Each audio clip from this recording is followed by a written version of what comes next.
On a remote hillside near Mount Ararat in Turkey lies a huge and mysterious boat shape. Many scientists believe it's just an unusual rock formation, but some investigators claim that, amazingly, it's the physical remains of Noah's Ark. Well, we made it, guys. This is it. We are standing on Noah's Ark. If this was a natural rock formation, it would be a jagged, irregular shape or a jumble of just little rocks and boulders. Instead, you actually see the boundaries of the boat. I had to investigate it. According to the Bible, it was here in the mountains of Ararat that the Ark landed, with Noah's family and breeding pairs of all the world's animals on board. After surviving a great flood sent by God to destroy the entire world. Now we are in the middle of the Ark. It fits the biblical size. What is the truth? Are there other, more convincing geological explanations? Or are these really the remains of Noah's Ark? Despite what the Bible says, there is actually zero archaeological evidence for Noah, an ark, or a flood. Sometimes there is no truth, but I am a huge believer that there are usually some grains of truth in most myths and legends.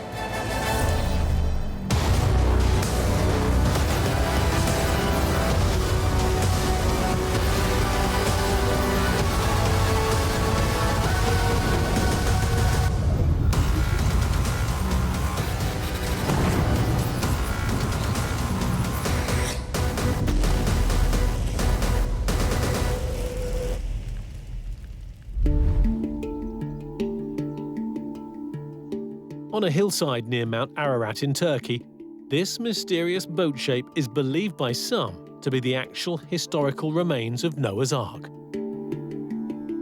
The world is fascinated by stories, myths and legends, from the Holy Grail to Noah's Ark, and we're forever trying to find proof that these things exist.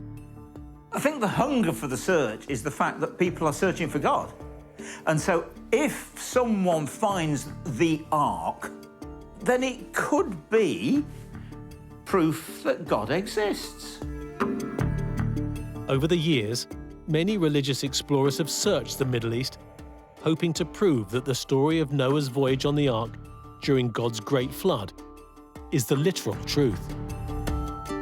It's been a big thing among adventurers for centuries. In fact, Marco Polo, way back, said the Ark is on Mount Ararat, but he said, unfortunately, the mountain is too snowy to climb. During the 1970s and 80s, astronaut James Irwin, who had become a born-again Christian after returning from the moon, made many expeditions up Mount Ararat in search of the Ark, but failed to find any evidence of it. Today, the unusual boat shape discovered over 30 kilometers south of Mount Ararat may be the best hope of proving that Noah's Ark actually existed, and that, amazingly, its remains have survived to the present day.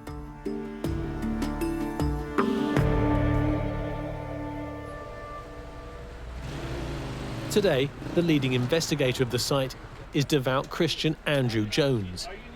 Accompanied by research teams, he's been visiting and studying the site for more than 20 years.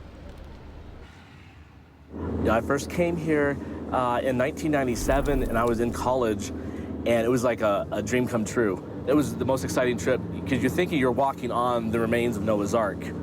Now, I've been here about 16 or 17 times since 1997. There's always something new that happens on each trip. And now, of course, this trip, we're focused on radaring the site and getting survey work done above ground.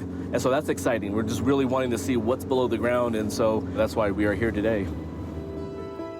Armed with the latest scientific equipment, Andrew Jones's mission on this trip is to finally gather enough evidence to convince skeptics that the boat shape near Mount Ararat is more than just an unusual rock formation.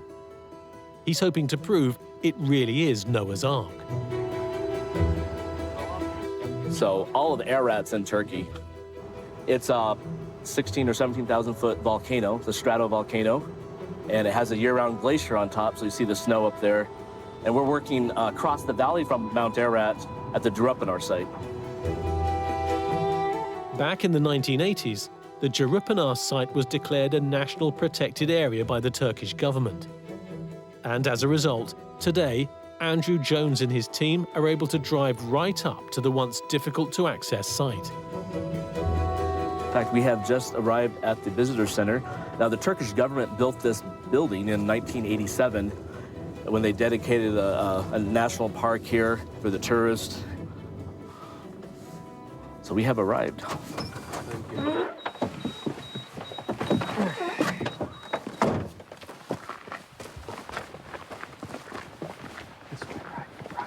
Good morning, Zafir. Beautiful day, huh? Yes, it is. Welcome. Good morning. Good morning. Once their equipment is unloaded, Andrew's investigation team heads straight out to the site to begin work. He's hoping that their latest state-of-the-art scientific equipment, including ground-penetrating radar, will enable them to convince even the most die-hard skeptics that Noah's Ark really has been discovered. Christian archaeology is a weapon of faith in the arsenal of proving to this modern scientific world that the stories in the Bible are real, and the Ark has become a totemic part of that. Well, we made it, guys. This is it. We are standing on Noah's Ark. Can you believe it? We got a busy day ahead of us. If it is a boat, if it is an ark, we're hoping to see basically striations that would correlate to what would be the beams and the ribs of a boat. That would be one major indicator. To skeptics, however, the site has clearly been shaped by natural geological processes. When we look at a site like Durapina, and you look at the geology and the geologic history of the area, we know that there was glacial movement there, making it very possible a large rock fell off the side of a mountain, and it got surrounded by rocks that are different hardnesses. In this case, it just happens to be sort of the outline of what we think of as a boat shape. To me, if it is Noah's Ark, then that's a big plus for proving that, that the Bible is true. If we start digging and find just natural layers of rock and dirt down there, it would be very disappointing. I've looked at this and studied it and investigated it for half my life. Can Andrew and his research team find sufficient scientific evidence to convince skeptics that the site is the last resting place of Noah's Ark and isn't just an unusual rock formation? Detailed analysis and precise measurement of the boat shape will provide important clues.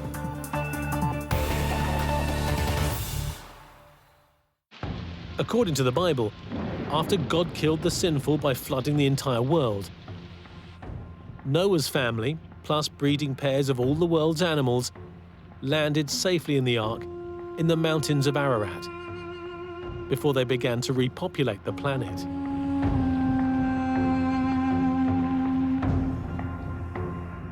And so if Andrew is correct in his beliefs that the boat shape is indeed the remains of Noah's Ark, then he's walking on the spot where a new world was created. Noah was the ultimate climate change hero. According to the Bible, he was chosen of God to survive a great cataclysm which would be visited upon the whole earth by God in one of his tantrums. Because the whole earth, apart from Noah and his family, were sinful and needed to be taught a lesson.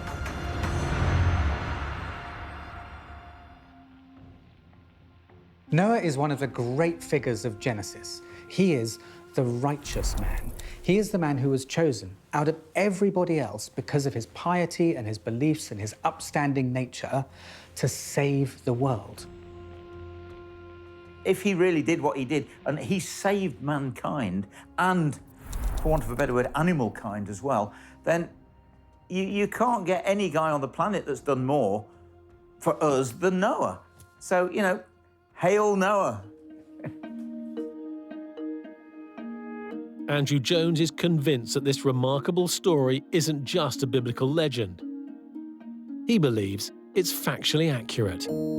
According to the Bible, he was a great man of faith because God said he's going to destroy the world with water, the whole world, and Noah had to believe that. There was no evidence that this would happen, but God said, build a boat. And so I can just imagine him being made fun of and ridiculed for building this giant boat on land. But, ultimately, by obeying God, he was saved. And at the end of the story, the Bible says that the ark landed in the mountains of Ararat. And so where is this boat? And so that's what we're here looking for.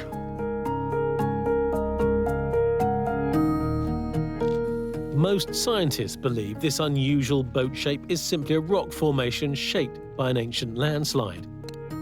But Andrew is hoping his research team can gather enough scientific evidence to convince skeptics that it really is Noah's Ark. How you doing, Seth? Just finished 120 scans. You finished 120 scans? Yes, millions Wow. of data. And those points basically creates a 3D model of the object you're shooting. Exactly. We put them all together, stitch them all together, and it also takes pictures while it's doing it, so it colorizes it, so it looks realistic. That's amazing. I can't wait to see the results of this.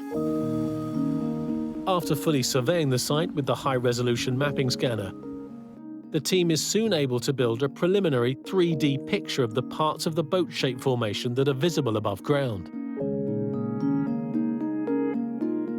So the results we've gotten, we're extremely pleased with. Right now, this is bird's eye view, and you can see this is kind of the bow of what we believe to be a ship structure. And this is the backside of it. And then this is the limestone structure that they believe this boat got impaled on as it came down the mudslide. And then you can kind of see the surrounding topography. You almost can kind of visually see the mudslide coming down the hill here. With these ravines and cracks, you can kind of see a little bit of the motion and how some of that is kind of parting and going around the structure. We can't make the determination whether it's Noah's Ark or not. What we can do is provide archaeologists the details they need to plan and then be able to do that invasive excavation, try to see what's actually under there. As excavation of the site is not yet officially approved, over the coming days the team plan to build up a picture of the site below ground using ground-penetrating radar. But their 3D mapping of the site above ground has already helped highlight one very significant fact. Intriguingly, the boat shape very closely matches the dimensions of Noah's Ark, as described in the Bible. Here we are walking down the starboard side of the ark. And over here is the middle of the structure, and you can see how massive the ark would have been. And it fits the biblical size. According to the Bible, Noah's Ark was 30 cubits high, 50 cubits wide, and 300 cubits long. In modern terms, roughly 15 meters high, 26 meters wide, and 155 meters long, which is vast. In modern times, the largest wooden ship ever built was the early 20th century American schooner, the Wyoming. A Noah's Ark, supposedly built thousands of years earlier, would have been even bigger.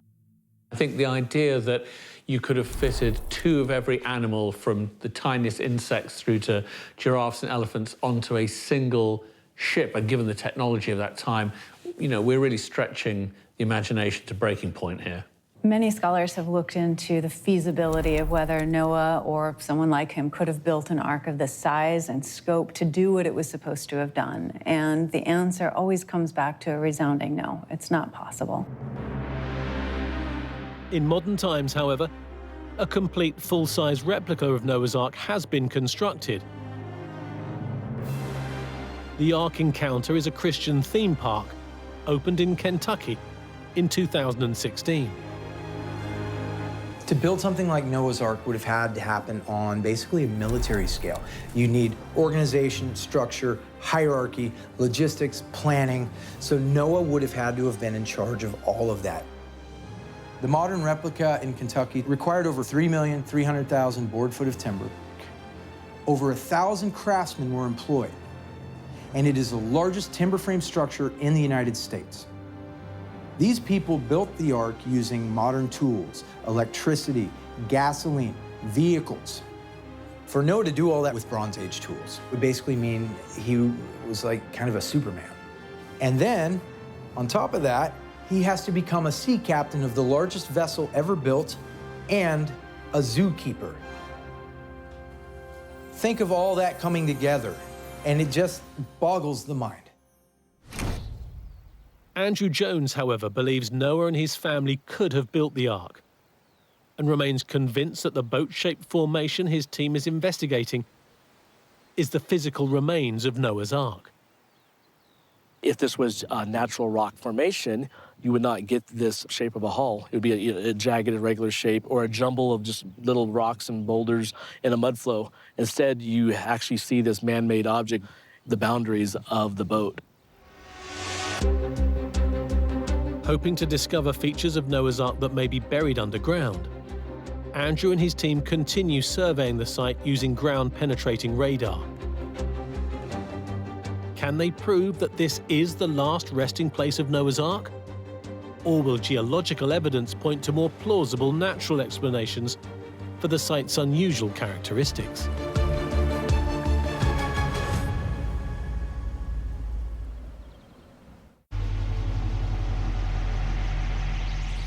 As Andrew surveys the site, he becomes more and more convinced in his beliefs that this mysterious boat shape is indeed the physical remains of Noah's Ark, and not an unusually shaped rock formation, as believed by the science.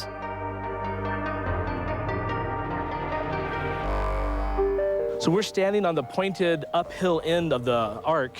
What's really interesting about this boat formation is that the pointed end is uphill. Now you might be wondering, why does that matter? Well, some critics believe that this site was formed naturally, and in that case, they say that there was a rock and a mud flow, and this mud went around this rock and formed the boat shape. Now, the problem with that theory is that this is the complete opposite. If that did happen, the rounded end would be uphill. In this case, the pointed end is uphill. And so we believe that this formation is actually because of the boat, because of Noah's Ark, and not because of any natural processes. One prominent geologist who's taken an interest in the Turin site, and who strongly challenges Andrew Jones's interpretation of it, is David Montgomery, Professor of Earth Sciences at the University of Washington. I'm the kind of geologist that's known as a geomorphologist. That's somebody who studies the evolution of topography, how Earth's surface features are formed.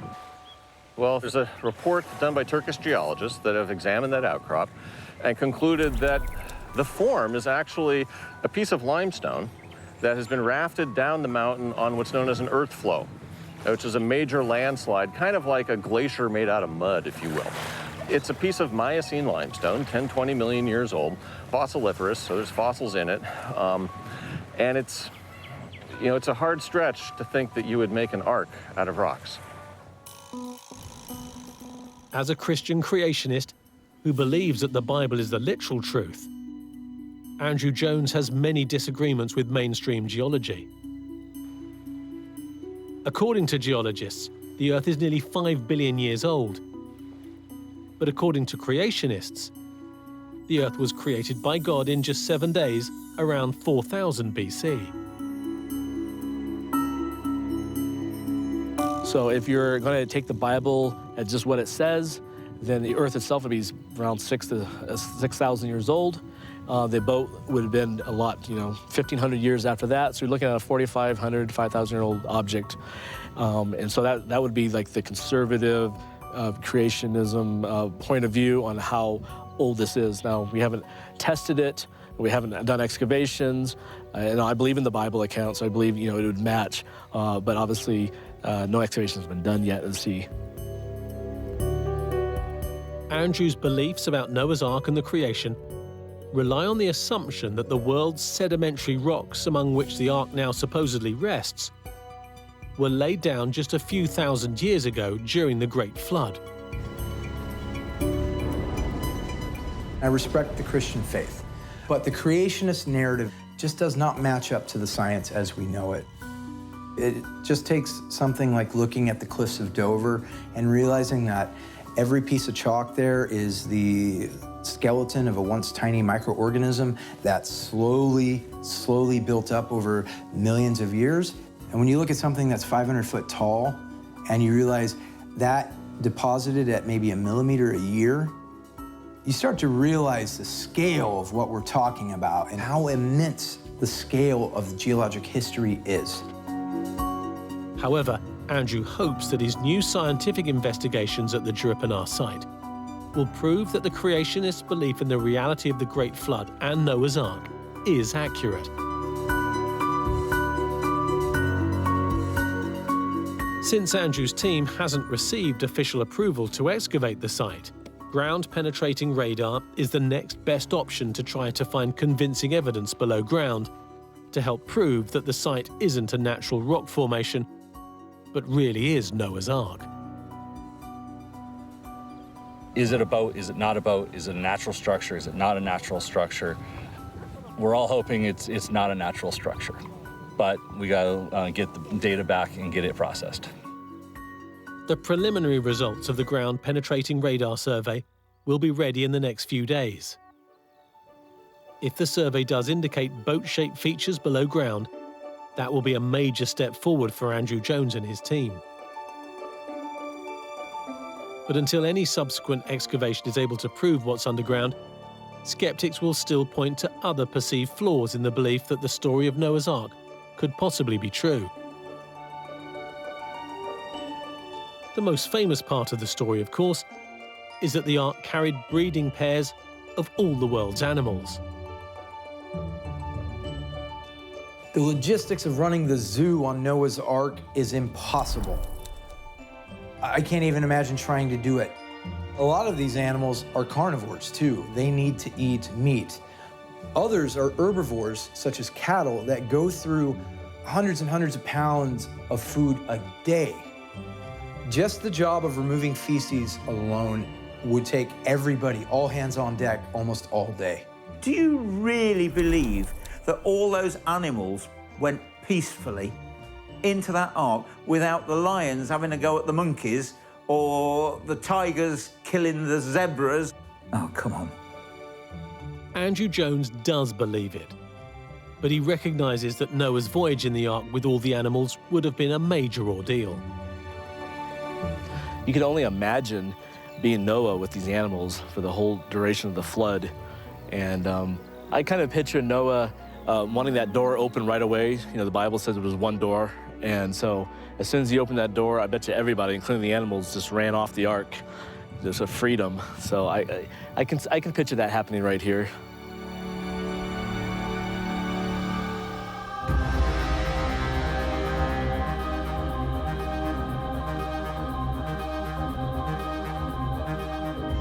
But skeptics question whether there is any scientific evidence at all that there ever was a global flood.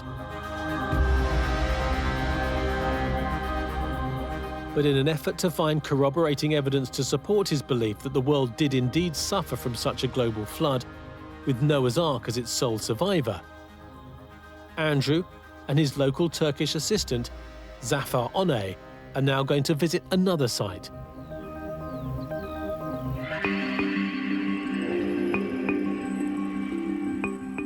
Just a short trip away are a group of mysterious ancient stones in a nearby village.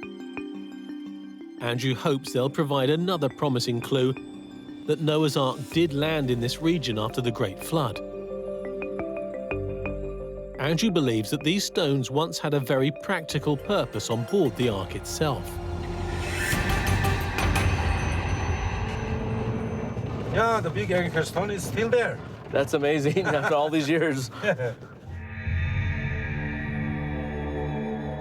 Remarkably, Andrew believes the group of heavy stones found here, known as drogue stones, were once hung over the side of Noah's Ark to stabilize it as it navigated the choppy waters of the Great Flood, sent by God to destroy the entire sinful world. I think so far they've found like 20-something, 26 or so of these. You'll notice that these drogue stones have holes in them, and so all the drogue stones would have been tied to the Ark. And this is one of the largest stones. In fact, a third of it is below the ground still. A drugstone is a large standing stone, a megalith with a hole in the top center. They appear to have been used as storm stones, anchors for ships who are going through turbulent waters. Now, we find these around the Mediterranean. We have found them in the Nile River. The question is, what are they doing in the range of Mount Ararat in this part of southeastern Turkey, which is arid? There's no rivers, there's no bodies of water, giving credence to the fact that they could have been used on Noah's Ark, traveling across what is now southeastern Turkey. But as almost all these stones have lots of Christian crosses carved on them, skeptics point to a more mundane explanation. They are simply Christian tombstones. Yet believers in Noah's Ark have another explanation. Some scientists, they say, okay, well, if it's anchor stone, what the crosses are doing on it.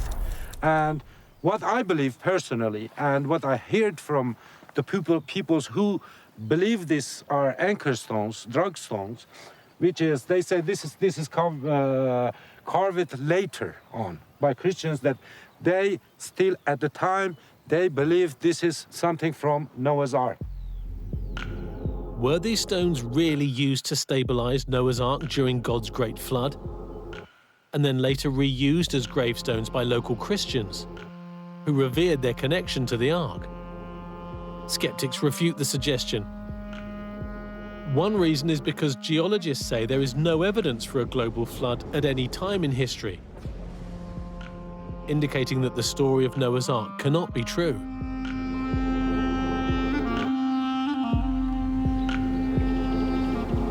You really have to throw away the last couple centuries of geology and all the science and physics and chemistry and biology and paleontology that goes along with that to embrace the idea that the world was shaped by Noah's flood. There's no evidence anywhere in the world of a massive worldwide flood at any time. There's no other, apart from myths, there's no other written record, and you certainly can't call the Bible a historical record. Geologic history has a much longer and more complicated story told in the sediments of the rocks themselves than could be recorded in a single global flood. So if there never was a global flood, are there geologically plausible explanations for the story of Noah's flood? A very reasonable explanation behind flood stories can be the idea of a regional flood that essentially took out the land that people considered to be the world, their home. I mean, to flood the entire planet up to the summits of Mount Everest, say, would require 4 times the amount of water that's in the oceans today. So it just does not seem feasible, let alone it's then supposed to disappear suddenly. So what's more likely is that there was some kind of catastrophic flooding in the region, you know, maybe some sort of movement in the Mediterranean or the Black Sea. And this was remembered as a folk memory. Maybe it was a story that was told round the firesides, and it changed and it morphed, and it became different myths in different civilizations.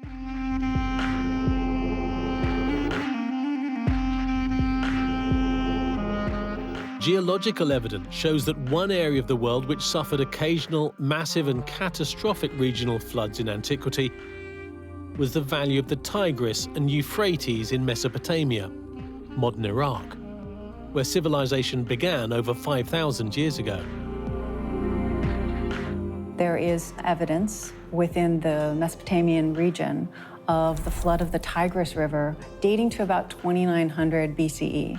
So this we can date by pottery shards that are found just before and just after this level, this geological level, that gives us quite a firm date for that.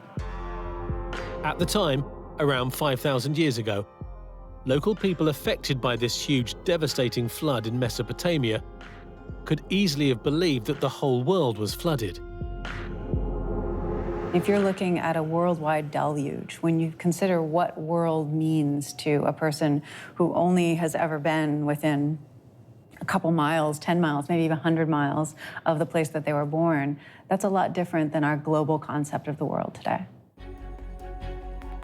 The Bible story of Noah's Ark surviving a global flood was written a couple of thousand years after the Great Flood in Mesopotamia. But could the biblical account have been inspired by it?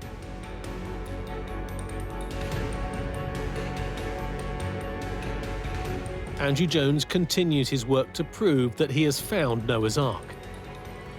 His research team has almost finished their ground-penetrating radar survey, which they hope will identify more boat-like features of the Ark buried underground.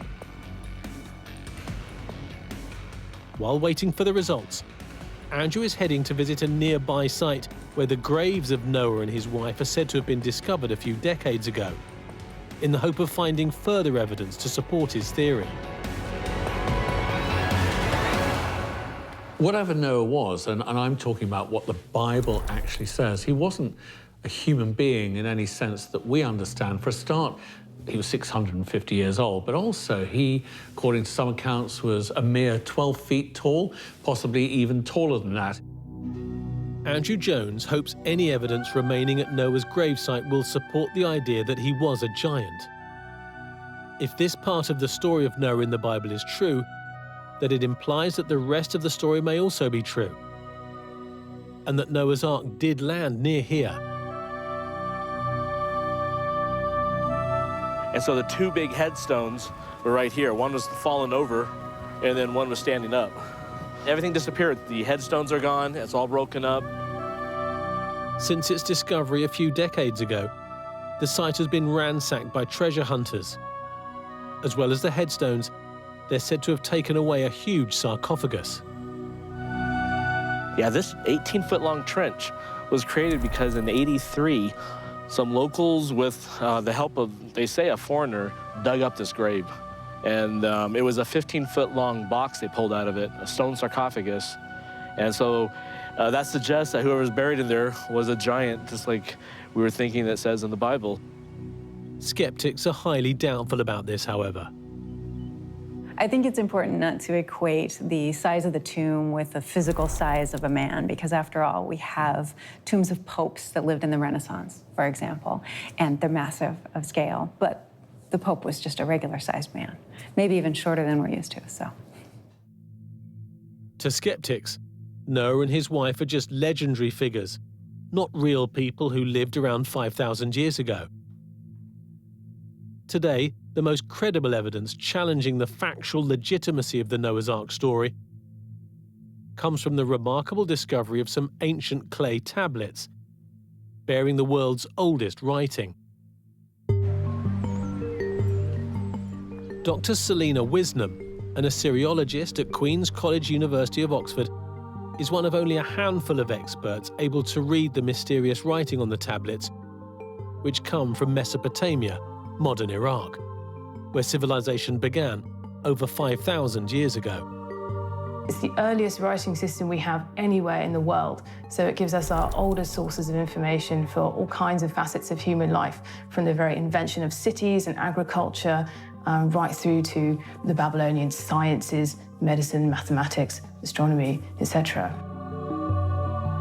Over the years, decipherment of a number of Mesopotamian tablets has provided dramatic evidence about the likely origins of the biblical story of the Great Flood and Noah's Ark.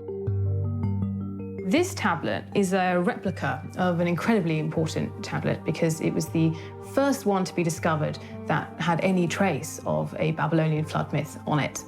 It was discovered in the 19th century by a self-taught scholar, George Smith. He was reading through these, working through it, and then he came across the reference to the universal flood. And this was incredibly exciting at the time.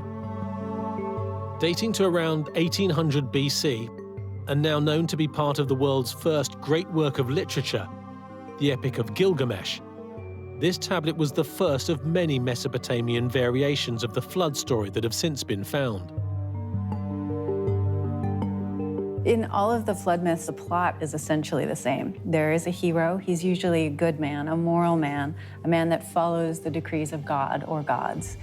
And he tries to save a bit of the world, save a bit of humanity and a little bit of the animals that were populated on it by putting them into a big boat to escape a great deluge. The similarities between the original Mesopotamian flood story and the Epic of Gilgamesh, and the subsequent story of Noah's Ark, written in the Bible around 1,000 years later, are remarkable. In both, a god tells a human figure that the flood is going to come, tells him how to get around it, tells him to build a boat. In both versions, the god tells the person to take on board 2 of every kind of life, all of the food that they'll need. In both cases, actually giving the very dimensions of the boat, really detailed instructions about how to construct it. The boats of the Epic of Gilgamesh's hero, Utnapishtim, and another Mesopotamian flood hero, Artrahasis, are also intriguingly similar in size, if not in shape, to the Bible's description of Noah's Ark. Utnapishtim's ark was supposed to be a cube. Artrahasis had an ark that was a kufa, or a kind of a coracle, a round boat, which had multiple tiers as well. And then Noah's ark was supposed to be like 3 stories, a long rectangular. We've got very specific size for that. Big door at the end.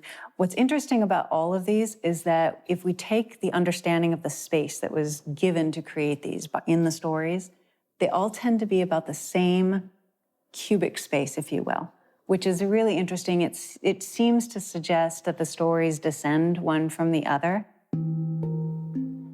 There are many other details in the stories that match. For example, birds are sent out 3 times from both the Mesopotamian boat and Noah's Ark in order to search for land. If we go down to this line here, this is where it describes the sending out of the first bird. Mash Shar. So I let the bird out, setting it free. Turam Ma. The bird went off, but it returned. To most experts, the numerous similarities between the Mesopotamian flood story and the biblical story of Noah's Ark, written over 1,000 years later, are much too great to be just coincidental. Probably the reason why there are these similarities between these stories is that the Israelites were actually in Babylonia during the 6th century BC. The Babylonian king Nebuchadnezzar had sacked Jerusalem and then deliberately moved the population around and resettled them closer to the Babylonian capital. So the Israelites would have been coming into contact with these Mesopotamian flood stories. The idea of a global flood catastrophe where a prophet-like figure leads a select group of people and animals out of the disaster and to a new world is something that recurs in many mythologies, and particularly in Mesopotamia. So you have, for example, the Epic of Gilgamesh, and in the Sumerian Babylonian civilizations, this story recurs. And Noah comes up, of course, in the Torah, the Jewish Torah, he's in the Christian Bible, and he's also in the Muslim Quran.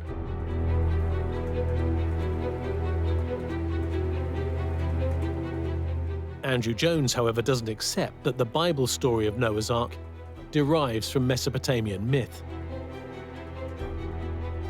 His research team has now finished their ground-penetrating radar survey.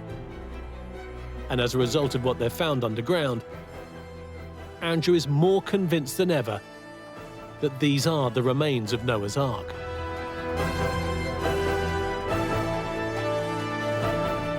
But he has his work cut out to convince the skeptics that these are anything more than unusually shaped rocks. There is absolutely no evidence of the Ark existing on Mount Ararat in eastern Turkey. None. I think it is just some form of rock structure that's formed and looks like a boat. Andrew's investigation team, however, has just finished surveying the Durapanar site with ground-penetrating radar. Taking a first look at the data, there's great excitement that it may show hidden features of Noah's Ark buried underground. When they get about 8 feet down, 8.5 feet down, we're starting to see some parallel vertical structure. And then as we go down a little bit deeper, we get down to right at about 9 feet, we actually see an intersection of that parallel and a horizontal. So we're actually getting right angles. Whoa. Underneath the ground. Oh, you can see it right there. Yep. Yeah. You got almost like a little cavity where you've got a right angle being created. It's like 3 or 4 right angles. Mm-hmm. So is there no way this could be natural or what? Typically, you're not going to find straight lines and right angles in a natural environment. That's man-made items, yeah. It will take considerable time for the raw data to be fully processed. So for now, the team's initial interpretation of the data is all there is to go on. Well, this is just raw data. It's not processed yet. We can't tell what it is, but typically right angles don't exist in nature. So this kind of leads you to believe that there may be something man-made under there. I think it definitely gives enough to say, hey, let's investigate further. Let's start digging up. Let's see what this is. Skeptics, however, are concerned that Andrew Jones and his team are simply finding what they're looking for. There's a phenomenon called pareidoia, and really it means that you kind of see what you want to see. And if you've invested a lot of your personal identity into a faith that has an idea such as the Earth is 6,000 years old, there was a global flood, it makes sense that people who are out looking to prove this are going to start finding evidence that other people aren't seeing, and that doesn't hold up to the science. Historically, throughout the history of archaeology, throughout the history of history, when people want to find something, they often mistake what they found for the thing they wanted to find. All in all, skeptics doubt there's any chance that the story of Noah's Ark is the literal truth.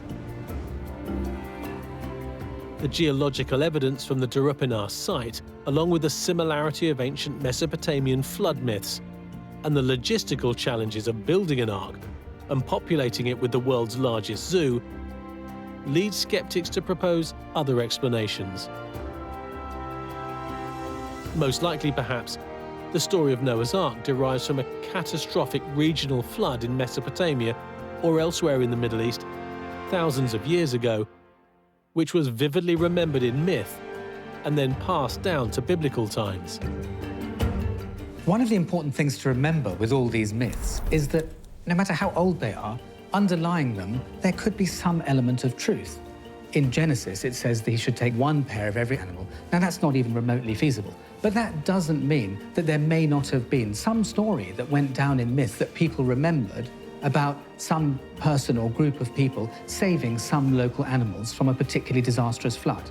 And I suppose that some guy living on a farm in the remote part of wherever it happened to be at the time, Mesopotamia, could have been a huge flood to him and his neighbours. They probably never ventured more than 20 miles away in the whole of their lifetime. So that was the world to them.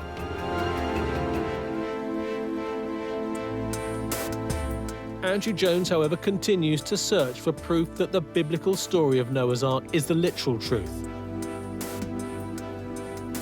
He remains hopeful that if he can get permission to excavate the Turin site in the years to come, he'll be able to find sufficient proof to convince even the most staunch skeptics that this unusual boat shape really is Noah's Ark. Ultimately, we hope to find a ship buried below the ground. This would include rooms, floors that would match the biblical account. The Bible talks about having 3 decks and rooms for the animals. And so that's what we hope to find below the ground there. Whatever the truth may ultimately be, Andrew Jones' quest to find definitive proof for the existence of Noah's Ark, the smoking gun that could prove the Bible is literally true, will undoubtedly long continue.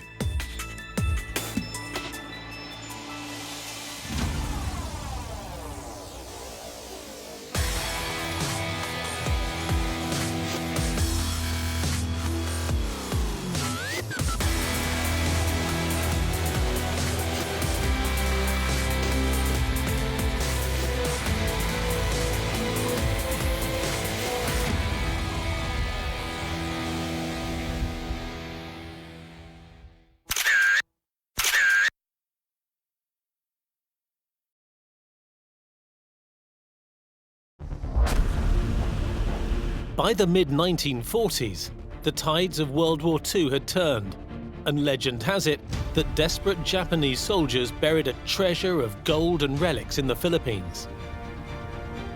They took an immense amount of treasure from temples, from banks, anything they could lay their hands on. It's alleged to have included gold bars, which were taken, melted down as bullion, and re-stamped as Japanese gold. Is it true that a vast treasure was buried under the Philippines during World War II? And is it still there? Or is it all just a great story? The idea that there's this vast treasure under the surface, it's just too attractive to resist.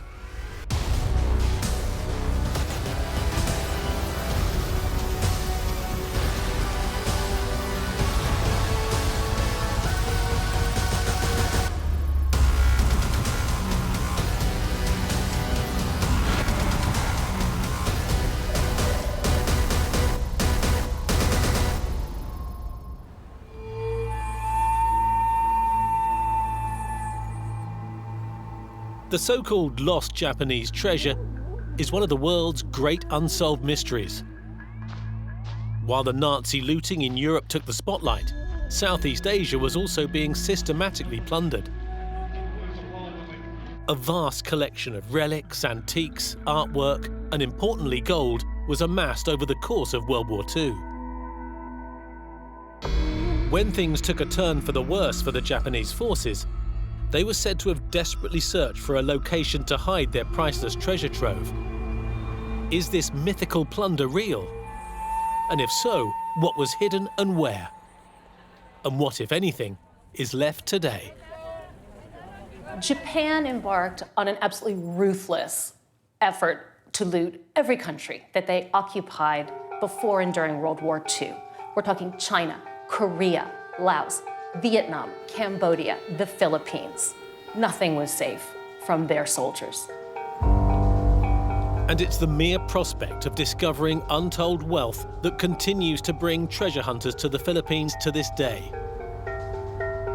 including Klaus Donner. 4 years ago, the Austrian researcher disappeared off the grid. For a time, no one knew where he was. Then only a few of his closest friends and family were told where he had gone. The Philippines, deep below ground. In the time he's been there, Klaus and his team of local workers have manually dug and pneumatically drilled vertical shafts deep into the ground, about 60 meters down. Having been given exact details on where to dig by his contacts, they unearthed an already existing network of tunnels.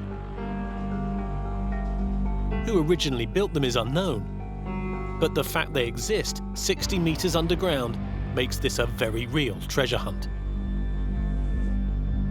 When I found out how dangerous the job here is, I was hiding for a while. Only a few good friends knew where I am.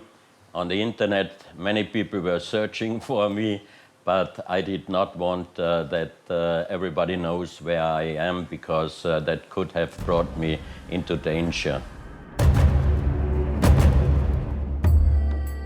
Klaus believes he's very close to reaching the Japanese treasure. But it's not easy down in the tunnels, and he acknowledges just how dangerous it is. In the first year, we were down already in a big hole, 30 meters, and we were already very close to one big bunker, and the whole mountain came down, because what I did not know at that time, there was a huge amount of clay. And when that material gets dry, it will very easy collapse.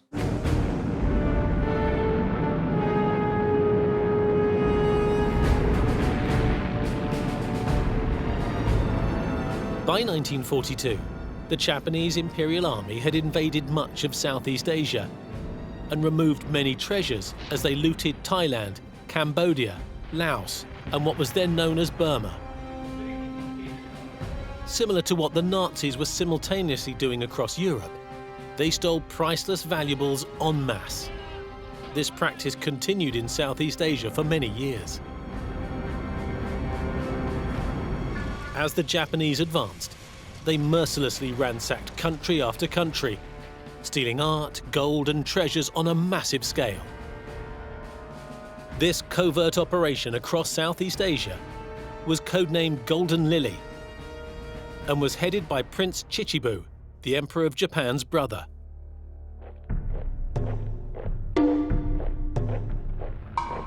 This massive plundering of Southeast Asia was intended to fund the Japanese war effort, and the direction, the coordination of this huge theft went right up to the imperial household.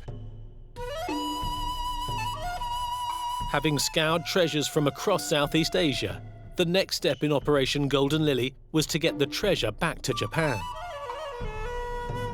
Before they could do that, they first melted down the gold into easy-to-move gold bars to erase any identifying features and prevent the valuable metal from being traced back to its country of origin.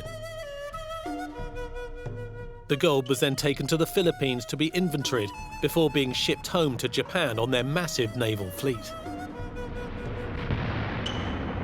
This plunder was meant to fund the Japanese military machine, and they knew they would need to win with technology. And they were investing heavily in some of the most sophisticated military vessels and weapons ever in history. Japan's Golden Lily project probably was entirely real. Looting systematically is a huge purpose for embarking on war in the first place. I mean, nations go to war to gain geopolitical power and riches.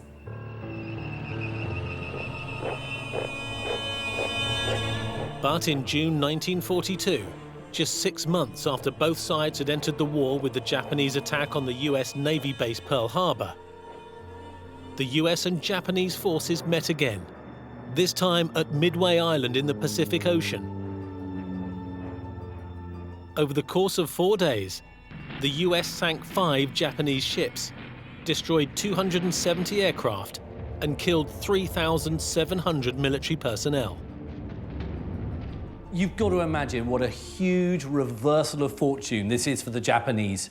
In 1941-42, they were conquering the Pacific. They had almost taken Australia. You know, they were on their way with Hitler to achieve global domination. And yet, in just a couple of years, the United States was pushing them all the way back across the Pacific, straight back to Japan.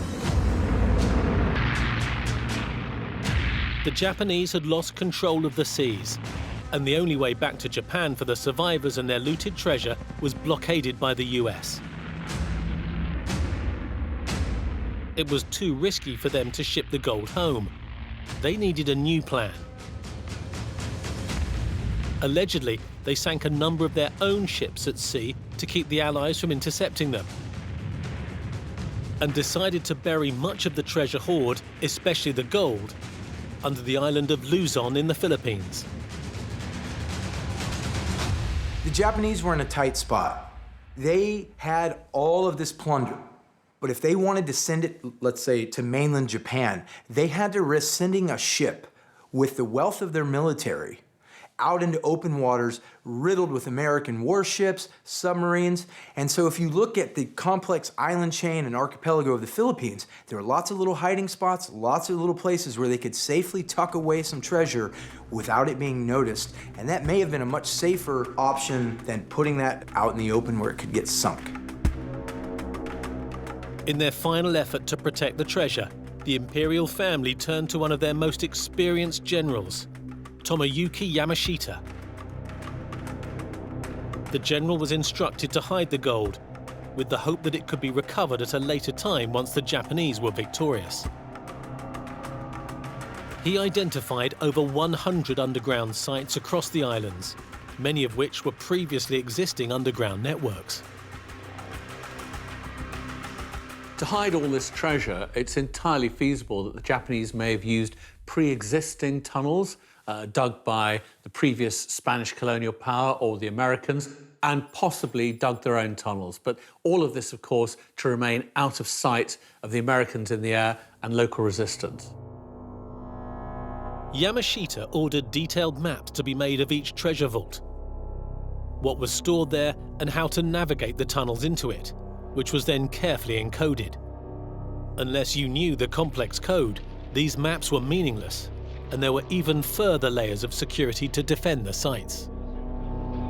The Japanese protected their hidden treasure locations by creating a system of treasure maps coded very elaborately based on ancient Japanese symbols, which would be very difficult for anybody else to decipher.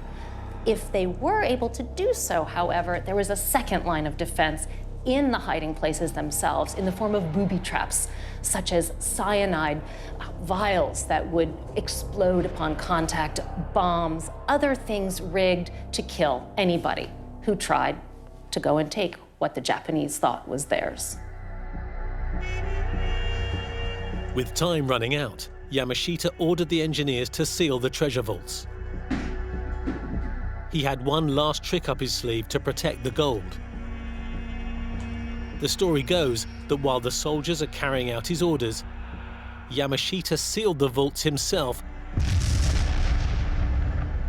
with the engineers still inside. They would be its guardians for eternity.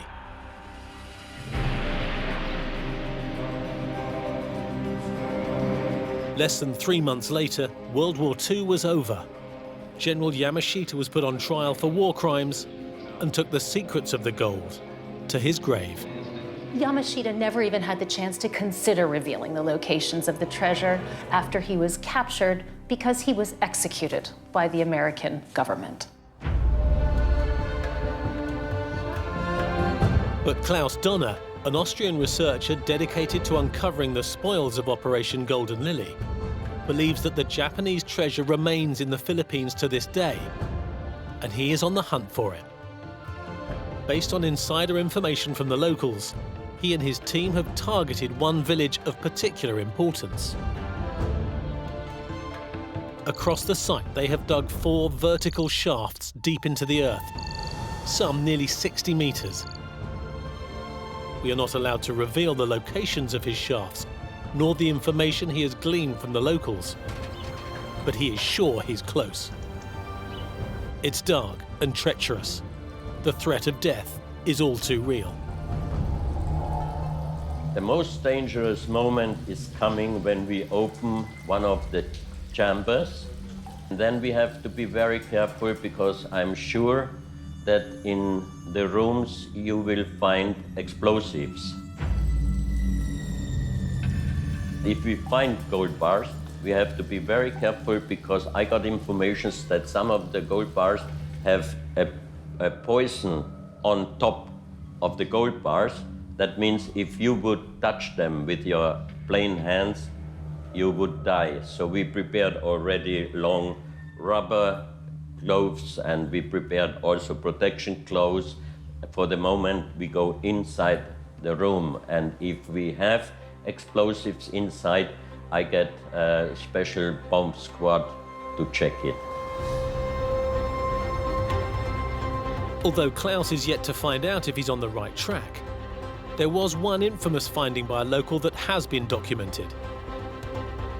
In 1970, Filipino locksmith and amateur treasure hunter Rogelio Rojas obtained a permit to excavate a particular site in Baguio, in the north of the country.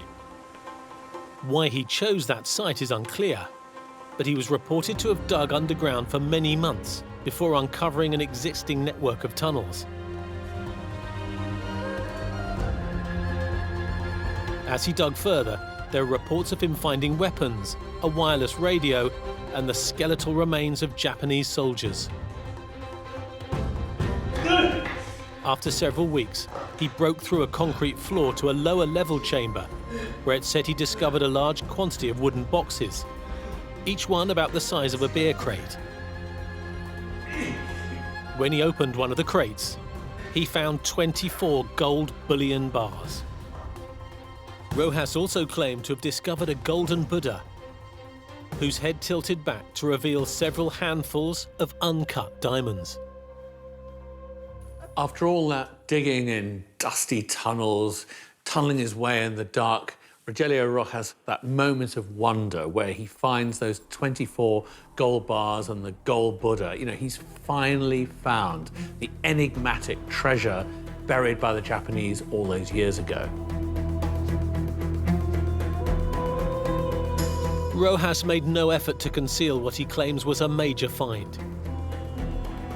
He posed with the golden Buddha for at least one newspaper photographer, and it's reported that he showed it to several potential buyers.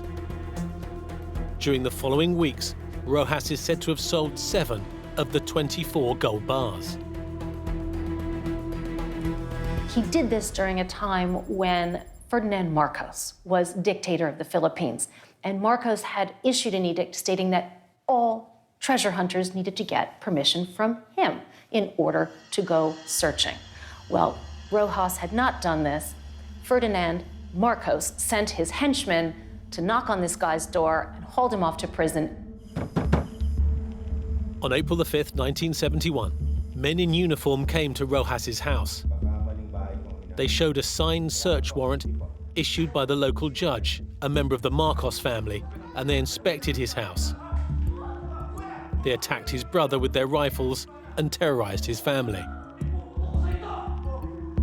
They came to our house in Aurora Hill. They raided our place. They get our personal things, Philippine money, the golden Buddha, and the gold bars. They take everything. We're a happy family before, and after they destroy our family circle. My dad told us that everyone of our family, they will kill. We ran away, almost half day to walk to go to the mountain. I stay at the mountain almost 7 years. I'm 6 years old at the time. We don't have any parents because my dad, they put in jail almost 2 years. He was held captive and told to sign an affidavit that the raid on his home was performed in a peaceful manner. There is a paper they want to sign. My dad don't like to sign that paper. They tortured my dad. They put an electric shock inside the body and they hit my dad. My dad is have a big black eye.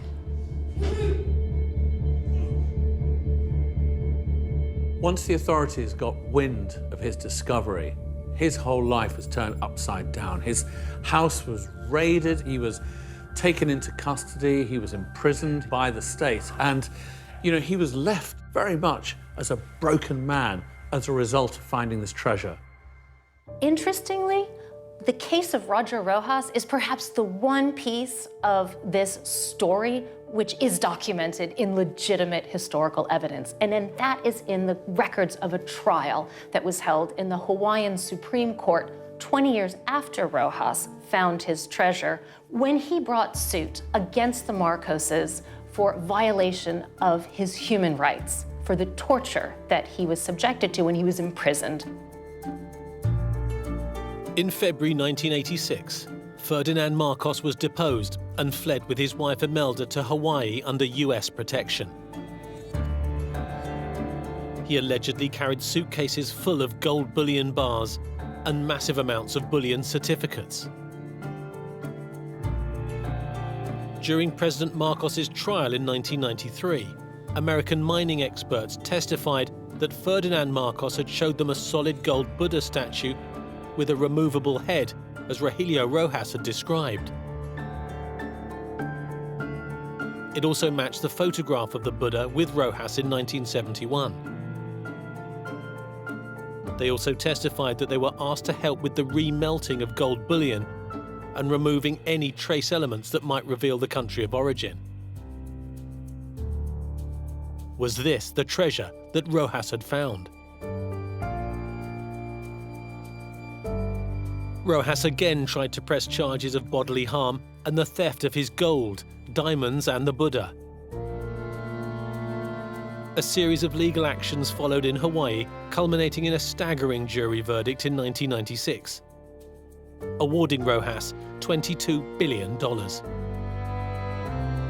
A Hawaiian court conclusively decided that Rojas had discovered gold treasure buried in a cave in the Philippines, and that the Marcoses had taken it from him wrongly. But nothing has ever been paid to either Rojas or his family. We're waiting for the justice since 1986 until now. Rogelio Rojas died a broken man in 1993. Told to my dad, even you're dead already, Dad, I will continue the case. And I will continue the treasure hunting activities, Dad.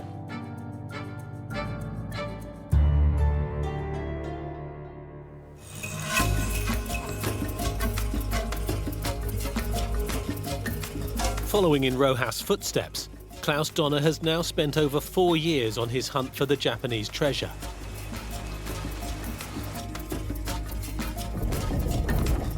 He and his team have excavated 4 large vertical shafts down to about 60 meters into the earth.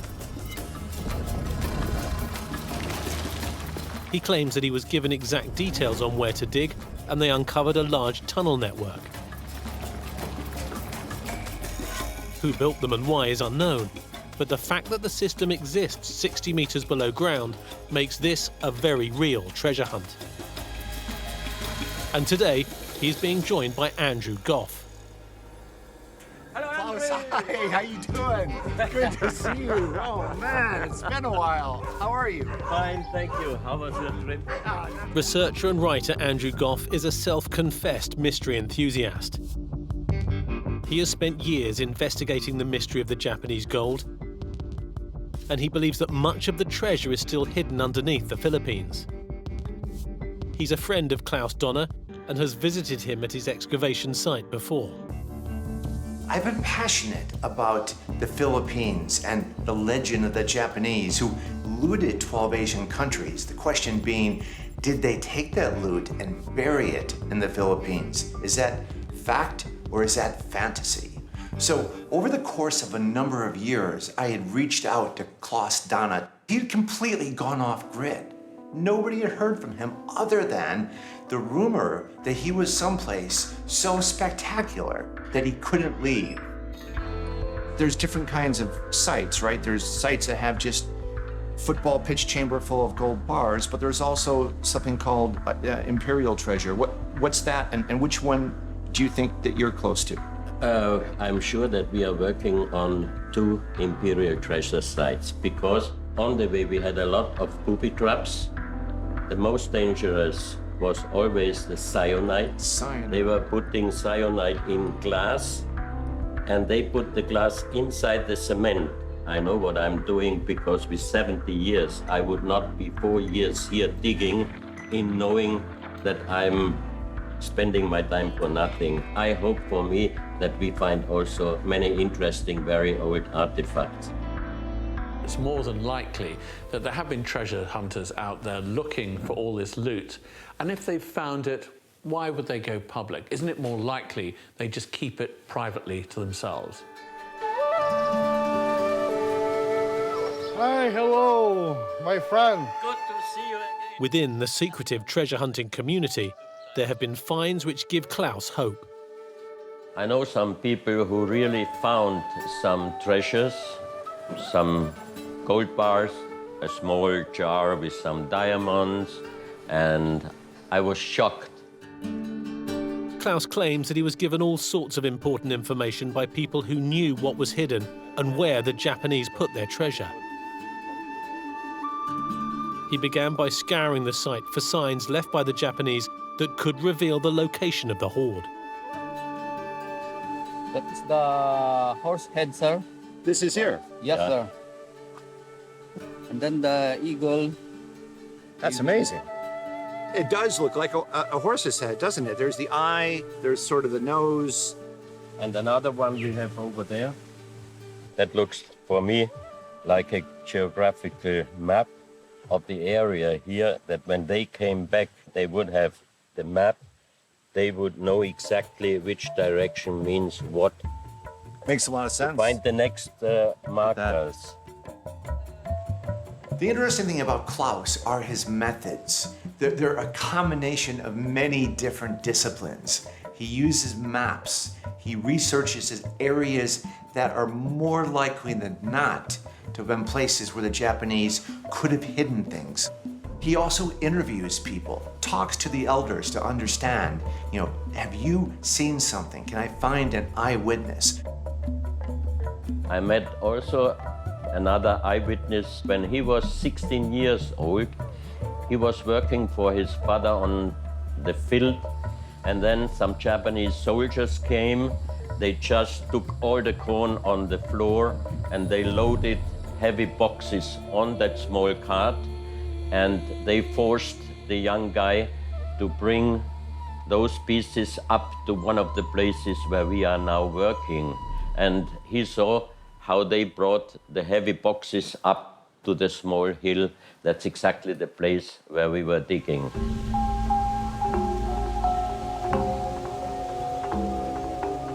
Klaus isn't short of determination and enthusiasm, and nobody can take that away from him. And he's dug his own tunnels. He's identified what he believes are markers in the countryside that indicate where those tunnels are. But are these markers real?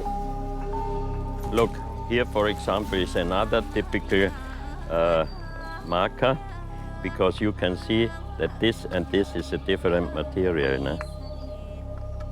And here. Right. It looks like a big tunnel and side tunnels, and we know that here are tunnels with side tunnels. No? In the village where Klaus is digging, the Japanese come repeatedly asking about a particular tree. I've seen that tree. Of course, everyone says, no, I don't know what you're talking about. There's no such tree, not here. So there's a memory or some copies of these maps that have, you know, trees that aren't indigenous, stones that are carved to look a certain way. And this gets into the realm of, are you seeing things, or are these really markers? I think if we had the original maps that had the location of where these symbols are, then it would be a lot more believable.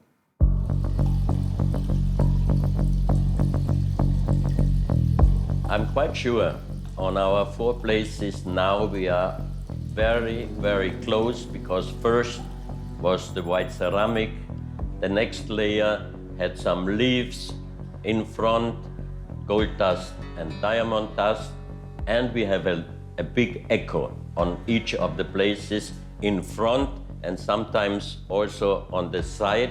That means the entrance and then the room going around the corner, the chamber.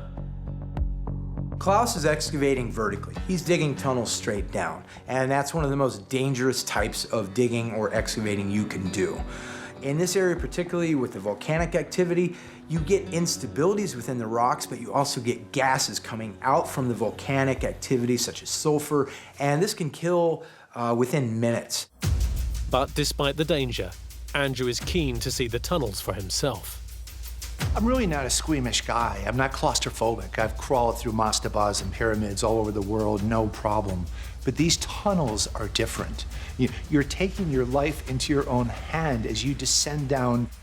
The ladder is completely vertical and made of bamboo. So the steps where you put your feet, you get about that much of your foot secured, and it's completely wet. I distinctly remember, what am I doing? I could die, I could fall. It takes all of your focus and all of your attention to just get down to the point where now you have to walk on your hands and knees. It couldn't be any more inhospitable. How many people are working down here at any time? 3 in this tunnel, 3 in that tunnel, and the others bringing the material up from top. That's a lot of people. That's a lot to coordinate. Oh, yeah. The really interesting thing is you finally reached the bottom. He hasn't gone any further. You're at the very end of where he has gotten to. And you would think, all I want to do is sit here, explore, contemplate. No, you want to get the hell out of there because you fear, not that it's going to collapse on you, but you can't imagine how it feels to be that deep in such a tiny space. You just want to leave. This is not easy. This is not health and safety walk in the park. It's damn dangerous, but the reward is going to be, huge. But despite their belief that they're on the hunt for and very near to finding the so-called lost Japanese treasure, not everyone believes that it's there. Tunneling is really advantageous to the Japanese as a form of defense. You can get a kind of small, wiry little Japanese guy down a tunnel, but you can't get a great big US Marine down it. And we see that in Vietnam 20, 30 years later. So actually, tunnels are essential for Japanese defense. They're essential for hoarding far more useful things, such as food, ammunition, and other sorts of supplies. You know, actually, booty and plunder and bars of gold are pretty far down the list. And actually, you're probably not going to store them in a place your enemy's going to try and attack. You're going to probably want to store them in the safest place possible, and that's back home. Now, for me, as somebody who understands the logistics of military operations, this doesn't hold a lot of water. The reason is, imagine all the logistics the Japanese needed to get those goods up the mountain. You would have needed a similar, if not greater, logistical trail or chain to do the same thing, getting it down the mountain and out into the system. Now, soldiers talk, and the rumor mill among soldiers runs rampant. And the fact that there have not been any real credible reports from soldiers or Filipinos who said, I actually carried some of this plunder, this treasure, down from the cave or from the mountain, tells me that it seems unlikely they would have been able to pull off an operation like that with such secrecy that there's absolutely no evidence of it.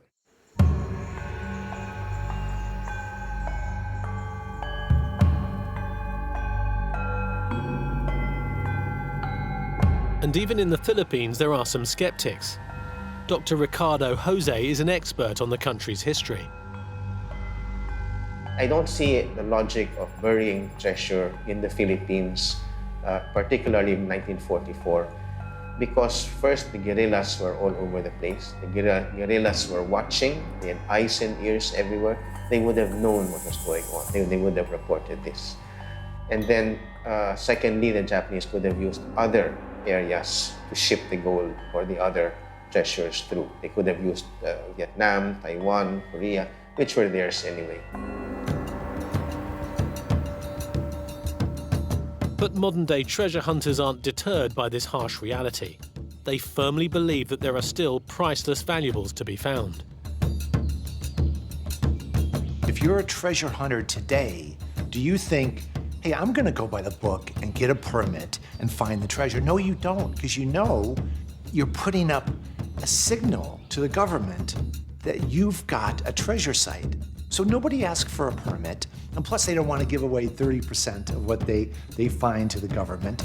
And that's why you don't hear about discoveries, because it's all on the lowdown. There's places in Manila that will melt down gold and put it into a modern standard. That's what's going on. The thing about the Philippines is it's long been treasure central. You know, way before Yamashita, you had rumors of American bullion being located in the region, but even more attractive, the Spanish ruled the Philippines for 400 years. Think of all those galleons loaded with silver and gold coming from the New World that were shipwrecked, and some of these shipwrecks undoubtedly exist. So the Philippines has always been a magnet for those looking for treasure. At their undisclosed excavation site in the Philippines, Klaus and Andrew go back underground into the second tunnel. While Klaus has dug 4 tunnels at this site, due to excessive rainfall, only 2 of them remain stable enough to enter. 3 to 4 weeks ago, we had 3 weeks continuing heavy rain, 1 typhoon, 1 monsoon hit us, and we had a big problem in the tunnels because it was too much water. We have here water. The ladder is very slippery.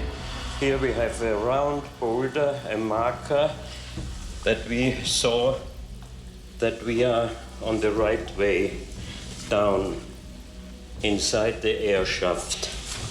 And I can see already that there is still a lot of water in the tunnel. You did it, Andrew. Thank you, guys. I'm proud of you. That wasn't so bad. Very exciting. So shall we go? Andrew, this on that side, that is our deep hole.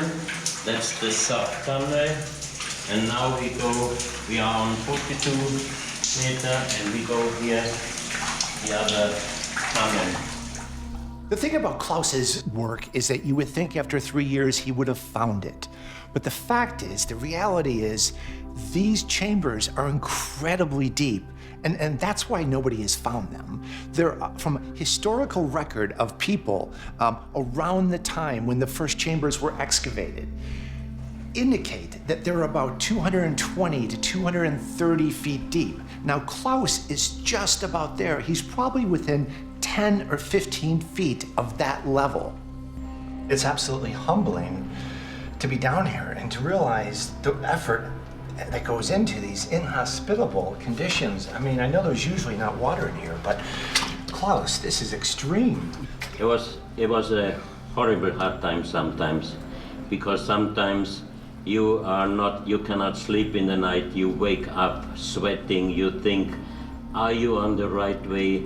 Is all the time and the money you had to spend for nothing, do you really find something?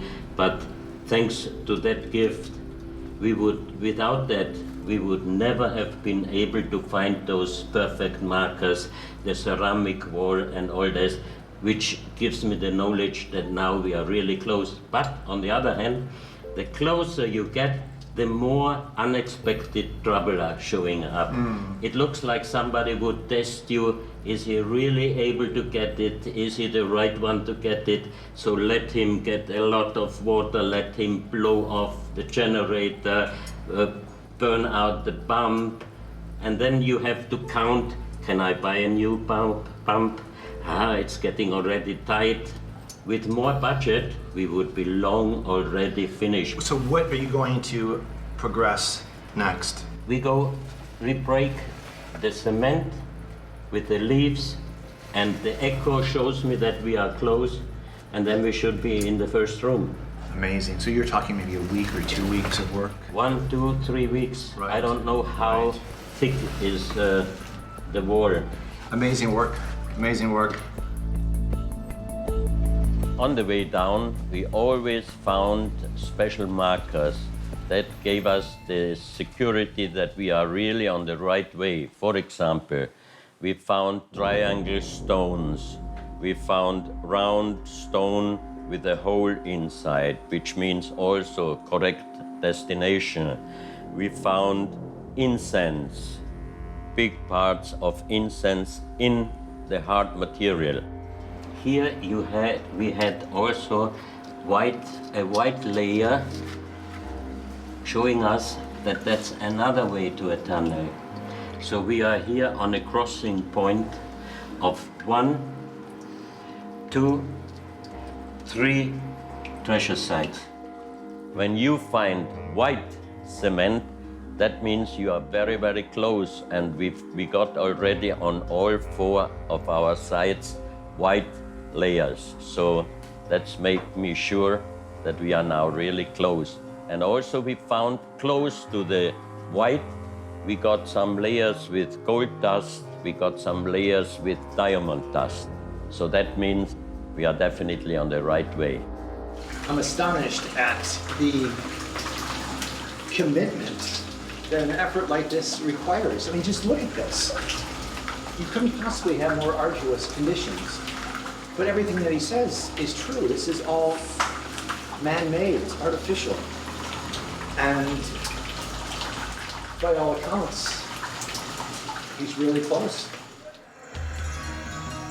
We assume that the Japanese took some of that treasure out on hospital ships and that the Marcuses got their fingers all over it as well. We have to ask ourselves how much of it is left. Despite numerous theories about where the valuables might have gone over the decades, Klaus Donner is one of the many treasure hunters who believe it's still buried deep underground. We are on the bunker wall. Very, very hard to go through, because as I heard, the bunker walls are between 3 and 5 meters thick of this very, very hard cement. We had a big problem in the tunnels because were filled with water, so we had to buy additional pumps to pump out the water. All the tunnels are in a good shape, no danger for the people, so we can finally continue, and I'm quite sure we are very, very close to a success. Klaus has expended huge effort in the Philippines and really tapped into that belief that there is treasure underneath the ground in that country, and he's found markers which he claims that the Japanese put there locating the tunnels. He's dug his own tunnels, he's used dousing to try and find this treasure. But, you know, after years of effort and years of determination, and nobody can take that away from Klaus, unfortunately, he's found nothing. After years of supporting a long and deep dig, he is very low on funds. It's really difficult to get your head around how expensive this operation is. Klaus is a 70-year-old Austrian. He's retired. He's now having to employ over a dozen people. I've stayed with Klaus in his home. Every night, the workers come over, and Klaus's partner feeds them every single night.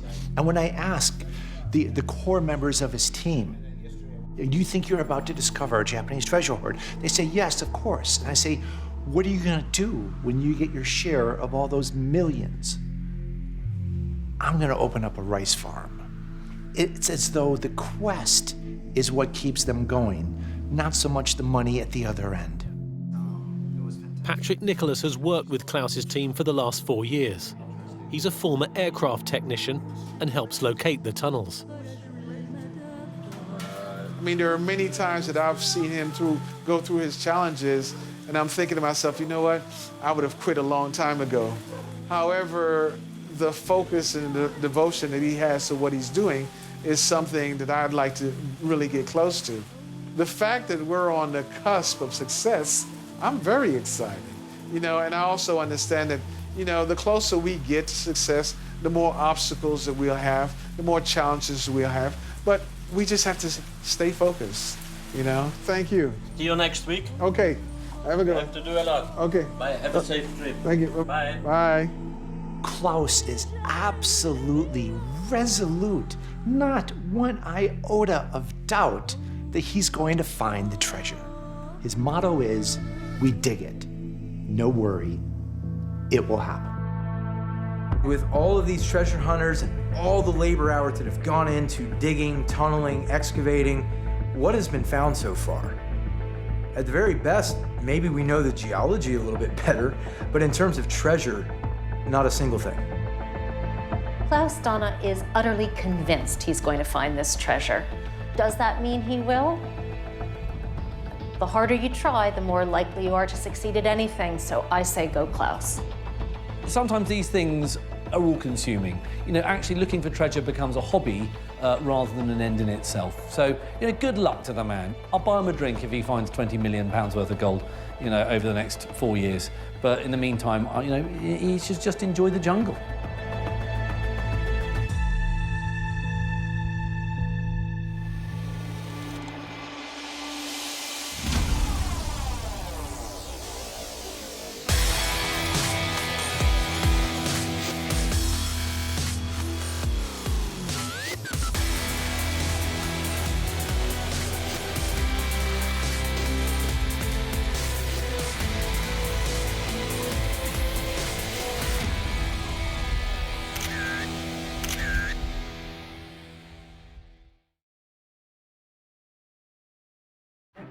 At the end of World War II, Allied soldiers uncovered vast hordes of stolen goods across Europe.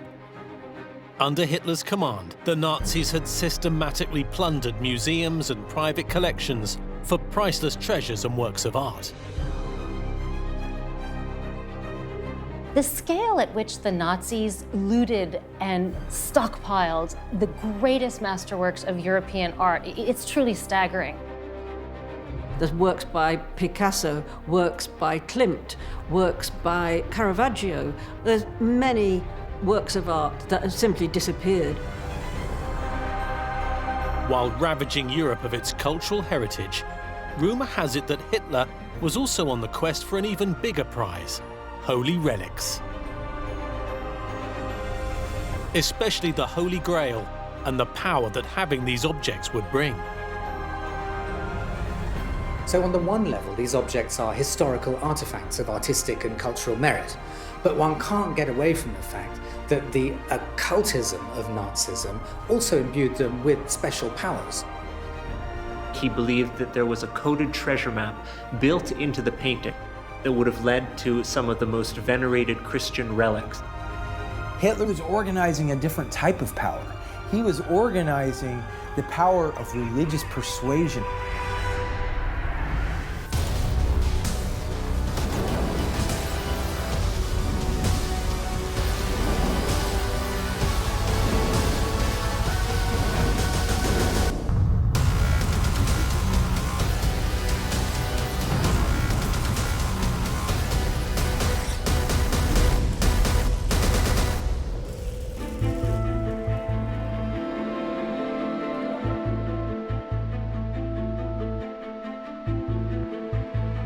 On January the 30th, 1933, Adolf Hitler was appointed the Chancellor of Germany. Over the coming months, he grew in power and became a dictator. He saw himself as king of the world.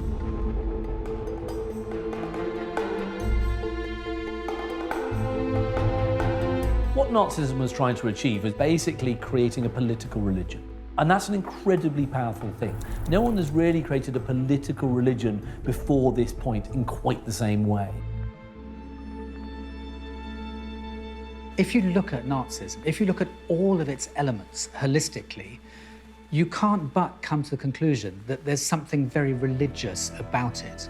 And by that I mean it had beliefs, it had a central figure, it had an idea for how you would reach salvation, it had a mission, it had dogma, it had imagery. You only have to think of the cathedrals of light at Nuremberg built by Speer, of the hypnotic chanting and marching, of the adulation towards this one Christ-like figure, which is how Hitler monstrously liked to present himself. So it should be seen as an ideology, but with absolute cult wrapping around it.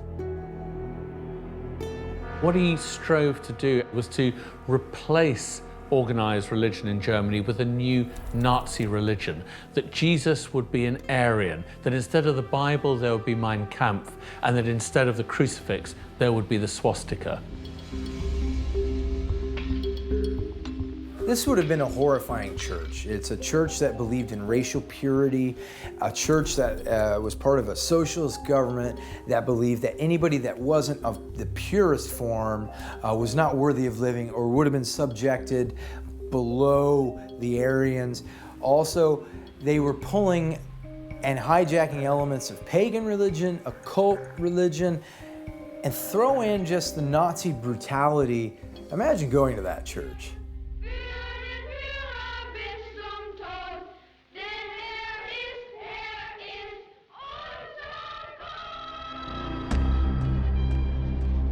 German expansion throughout Europe began in 1938 with the annexation of Austria and then continued with the occupation of Czechoslovakia in 1939. At the same time, Hitler's number two, Heinrich Himmler, was expanding his knowledge of the occult. He was convinced the Nazis could achieve great victories by harnessing the powers of the relics. Several of the other Nazis in the hierarchy did lean towards the occult, but mainly, of course, it was Heinrich Himmler, head of the SS, who had this glorified idea of how the chivalric ideal of the medieval times could somehow be channeled through him and his henchmen, but he was completely bonkers. The Nazis were systematically looting Europe of all of the ancient holy relics that they could. But if you think about it from his perspective, churches in Europe at this time period had a lot of power and persuasion over the local population. By taking the most sacred things, you're taking the power and the influence and essentially kind of ripping the heart out of it. He wanted the churches to be dictated by him, the new religion, the new empire. Hitler's empire, Hitler's religion. Hitler had an idea for after the war, he was going to have this sort of palatial museum, which would be the best and biggest museum in the world, and would have the best art in it. So he basically sent his stormtroopers out to bring that art back to Germany. Noah Charney is an art crimes investigator and has been studying the Nazis' obsession with artworks and relics.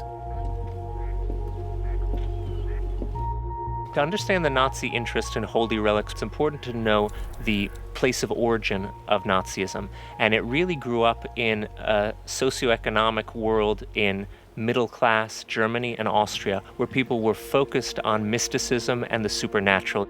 This belief in the occult was really in the cultural oxygen of the time, so it sounds maybe funny to us today, but at the time it was not very exotic.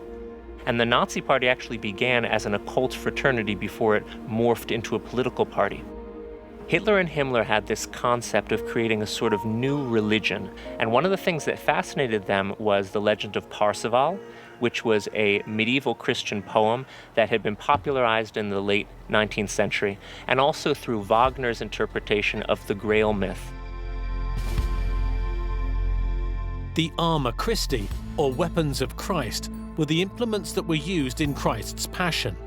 They consist of the crown of thorns, the holy nails, the Veronica veil, and pieces of the true cross. These objects were venerated by Catholics, but also thought by some to have supernatural powers. And certain key Nazis, Himmler and Hitler above all, really believed that they did.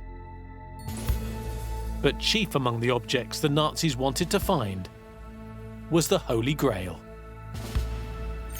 The Holy Grail is incredibly significant for all sorts of reasons for different people. For devout Christians, it's the cup that caught the blood of Christ as he hung on the cross just after the spear of destiny pierced his side. It is for other Christians the vessel that he drank out of at the Last Supper. It is for people in search of global domination, a vessel that is meant to provide that power. If anybody wanted the Holy Grail, it was Adolf Hitler. It was the thing that was going to give them absolute invincibility and great knowledge and the meaning of life and everything else they would want. It was the Holy Grail. As the story goes, Hitler thought he could locate the Holy Grail if he could get his hands on the Ghent altarpiece. Within it, he believed was a secret code that would lead him to the relic. The 12 panels of Jan van Eyck's famous Adoration of the Mystic Lamb is believed to be the most influential painting in history, and perhaps the greatest artwork that the Nazis stole. Everything bad that could possibly happen to a work of art has happened to this one. It's been stolen at least 6 times, all or in part. It's been the object of forgery, it was nearly destroyed, parts of it were burned, it was dismembered, pillaged, used for ransom.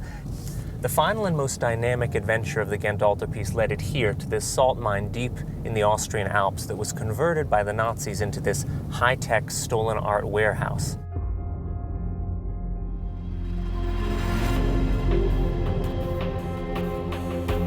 The Altersee salt mines in Austria were one of the many underground storage facilities used by the Nazis. It's believed that in this location alone, over 7,000 pieces of art were hidden.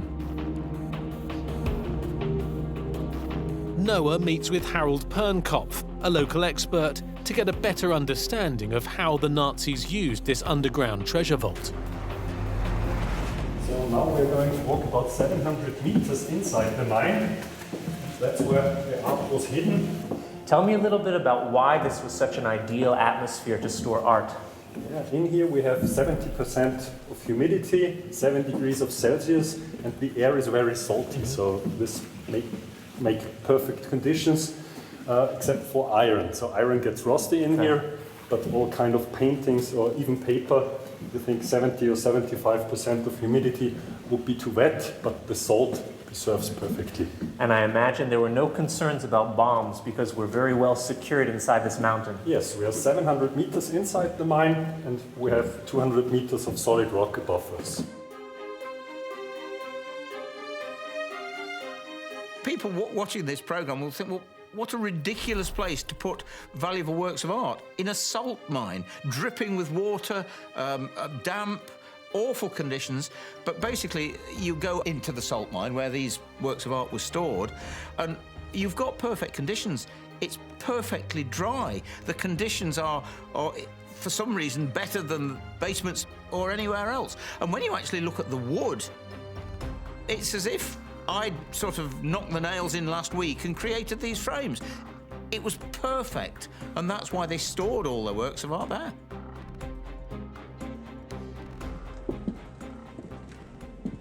So about how many pieces of art were stored here? Over 7,000 paintings, but also gold coin collections, weapon collections, Michelangelo's Madonna from Bruges. There were 8 different rooms, big rooms, 40,000 square meters of storage room.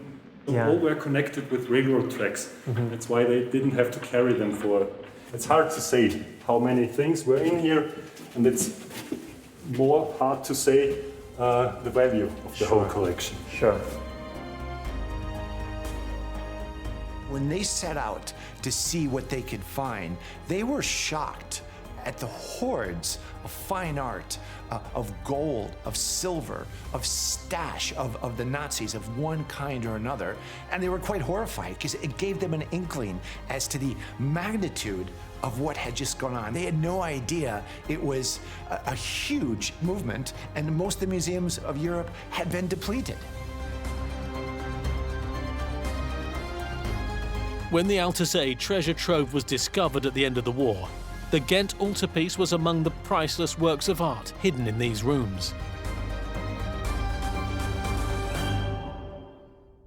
He also wanted it because it was considered the single most important painting ever made, and so it was to be the centerpiece of his planned super museum at Linz. But there are also some alternative theories about why he may have wanted it. One of them goes that he believed that there was a coded treasure map built into the painting that would have led to some of the most venerated Christian relics, and that he might have wanted these for both symbolic and perhaps supernatural reasons. The occult was incredibly important to the Nazis, but not for the straightforward reasons one might think. Yes, Himmler clearly believed in this mumbo-jumbo, but the reality is that the efficacy of it was not in performing rituals that did anything. It was in cloaking the entire Nazi project in a certain magical legitimacy that leaped way back into the deepest mythical history that the German people really needed to boost their morale and to feel good about themselves. This was just one of many locations where the Nazis hid their stolen loot. All across Europe, secret layers can be found where they stashed priceless valuables and, more importantly to the regime, holy relics. But even today, nearly 80 years on, some artworks remain missing. The reality is there are thousands upon thousands of masterworks still lost.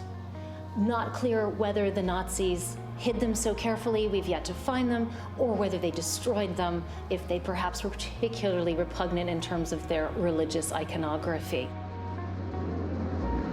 Poland was invaded by the Nazis in 1939, and it became an important part of the Reich's strategy for taking over Europe. Like France and Italy, its artwork and holy relics were ruthlessly stolen by the Nazis.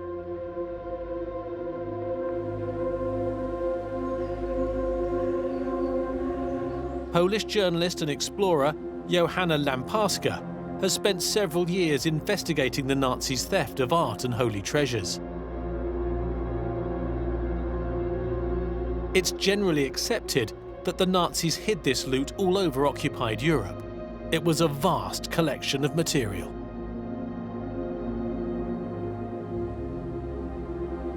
They moved all very valuable items to Germany first, to Berlin, to museums, to private collection of Himmler, Hitler, and so on. But when allies were approaching from the west and when Russian army started to approach from the east, they chose a few castles and palaces and abbey in Lower Silesia to collect all these church and museum items, valuable things, just to protect them from other armies.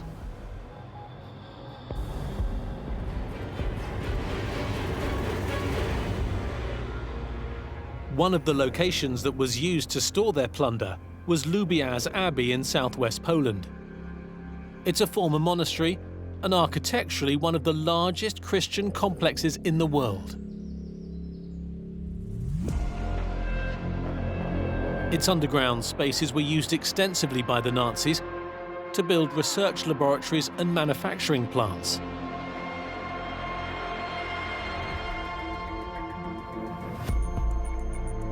Johanna has come to Lubiaz to search its subterranean tunnels and chambers with a team of experienced local treasure hunters.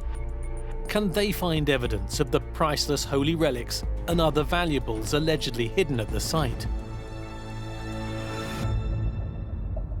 They had to find hidden places, and in the end of war, they brought it here. Explorers and treasure hunters believe that something still may be hidden in this abbey.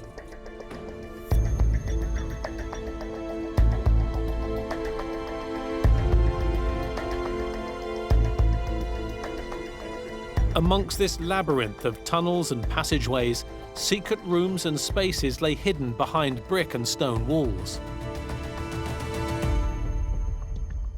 The team is using high-tech methods to explore these dark voids. Krzysztof is using so-called inspection endoscope camera. It is a very small camera, stick to a wire or a cable or a stick, and you put it into a very narrow hole to see what is on the other side of the wall. In this abbey, the Germans made a military factory during the war, and they robbed the whole monastery, and they hid all valuables from these buildings somewhere. As far as we know, they were buried in a crypt for a moment, then they were stolen. But there is a lot of treasure hunters who still believe that something could be hidden in a locked chambers in the cellars of this abbey. Some people are looking for golds, some people are looking for works of arts. Nobody knows what is hidden here. Churches under the shadow of the Nazi regime saw their prized relics and masterpieces spirited away. But this was more than mere robbery. Hitler and many in his regime positively loathed the Christian religion.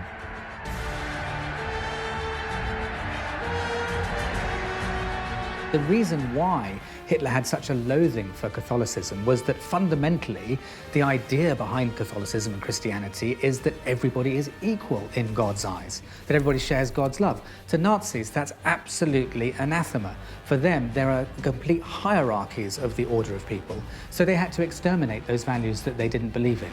So a war was begun against Catholicism. The Nazis are arresting priests, they're closing down Roman Catholic organizations, they're shutting down Catholic political parties, and so there's just this growing stress and tension between Catholicism and Nazism. Hitler took a very firm line with the Polish people. He knew the majority were practicing Christians, regular and faithful churchgoers, but wanted them to follow and believe in a new Nazi ideology. Catholic Church was very strong link to Polish national history, and it was very important for Germans to close the churches, to destroy them, to turn them into prison, just to humiliate Christian community in Poland. They took over thousands of Polish churches. Many of those priests were sent to either concentration camps or killed. Most of the relics and artifacts were taken and essentially just wiped the Polish church culture from existence.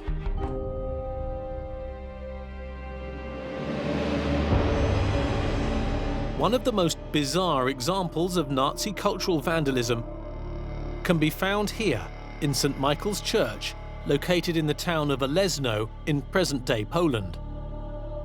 A member of the local clergy leads Johanna to the site of this extraordinary crime.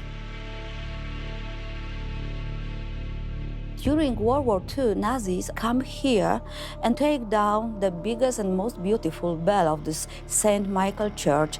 It was taken to Germany and was lost until the end of the war. Because the Nazis never wasted anything. They took the metal and they melted it down and they used it for munitions. So they'd taken these bells from buildings of peace and turned them into weapons. So terrified were priests at the prospect of their holy relics, the chalices and the monstrances and the bells being stolen by the Nazis, that they even put them into coffins and staged fake funerals in order to hide these items from prying Nazi eyes. Fortunately for the parishioners of Olesno, the mystery of their church bells had a happy conclusion. For 60 years, a Christian community on Lesno was wondering where their bell could be. They heard something about Bell Cemetery in Hamburg. They heard that somebody recovered their bells in other cities. So they decided to look for information. And when they were informed that there is a church in Germany with a bell from Lesno, they decided to act and they recover this piece of art. But not all religious objects stolen from churches were put to such practical uses. For the Nazis, some holy relics served much more occult purposes. The Nazis' grand plan was to capture and then display some of the greatest holy relics in the world. In the end, they only captured one piece, the Holy Lance, which was claimed to be the actual spear that pierced Christ's side while he was on the crucifix. The Spear of Destiny, or Lance of Longinus, was something that Hitler felt had deep symbolic significance for him. When he first saw it in the museum in Vienna, he said he felt as if he'd formally held it, that it was his talisman of power, and it gave the destiny of the world to him in his hands. Despite the Nazis having taken it to Nuremberg, today this legendary object is kept with the other priceless artifacts in the treasury of the Hofburg Palace in Vienna. Dr. Franz Kirschweger is the collection's curator. In the glass case that we have upstairs in the treasury, we see the Holy Lance together with the big piece, which was supposed to come from the Holy Cross of Jesus Christ. And it's together with this immense, huge jeweled cross, actually, which was made to house these two most precious relics. It's definitely very important to know that the Holy Lance is part of a big group of objects, of insignia and relics that were brought together over many centuries.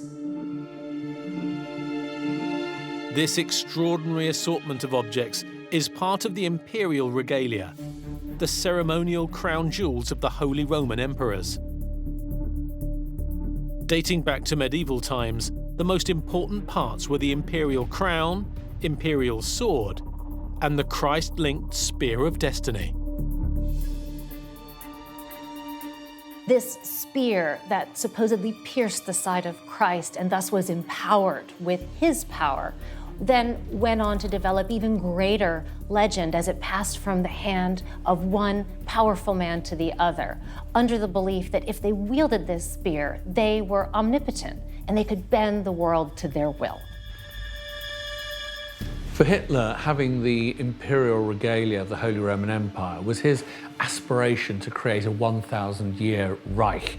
I mean, the Holy Roman Empire had lasted 1,000 years, so he wanted his Reich to last the same amount of time. And in the same way that Holy Roman emperors had sacred relics which gave them authority before the people, Hitler viewed these sacred relics, such as the Spear of Destiny, in the same light. Hitler got his hands on a Spear of Destiny. Now, the fact is that several different objects have been presented as the Spear of Destiny, which again goes to show you that the importance of this object isn't really in the thing itself, it's in what it stood for. As far as the lance is concerned, the spear is concerned, we definitely know that the way it looks like is from a different age than from Christ, Jesus Christ. It comes from the Carolingian time, that means late 8th century, and it's probably linked to the person and the history of Charlemagne. The whole story of the Spear of Longinus and the way it's treated by these sort of junk historians, it's like the Ark of the Covenant in episode 1 of Indiana Jones. It's going to give them, the Nazis, infinite power. It's just total nonsense. It's just another relic that's meant to be associated with Christ, and you know and I know that that's just simply not true. We are still in a process among scholars to find out whether there is a chance that small parts maybe of a former Holy Land or of a former Holy Nail was integrated, was forced into the land. So there are options that we can say for sure, no, that's definitely not true, or we can say it's definitely true. So there is still a way of, even for the ones who want to believe, to do so. For centuries, Nuremberg had been home to the imperial regalia, and Hitler thought that the city was where they belonged. But in the late 1700s, these crown jewels were hastily moved from Nuremberg to Vienna to avoid Napoleon's clutches, and Hitler was determined to take them back. In 1938, the lance, as well as the rest of the imperial regalia, was brought back to its former home of Nuremberg. Nuremberg was sacred to the Nazis. It was the traditional heart of the Holy Roman Empire. And the Holy Roman Empire had been, at its heart, a German state. And so Hitler wanted to return these items of power to this heart and rule his Third Reich from it. Nuremberg was the heart of Nazism. It's where Hitler held all the early rallies. It's where they would reconvene every year to extol the virtues of Nazism. But it was also a deeply symbolic place. It was one of the great medieval cities of southern Germany. It was a place where the church and relics and cathedrals had very powerful sway. It was a symbolic place in the German mind. And the Nazis harnessed all of that and made it their cult headquarters.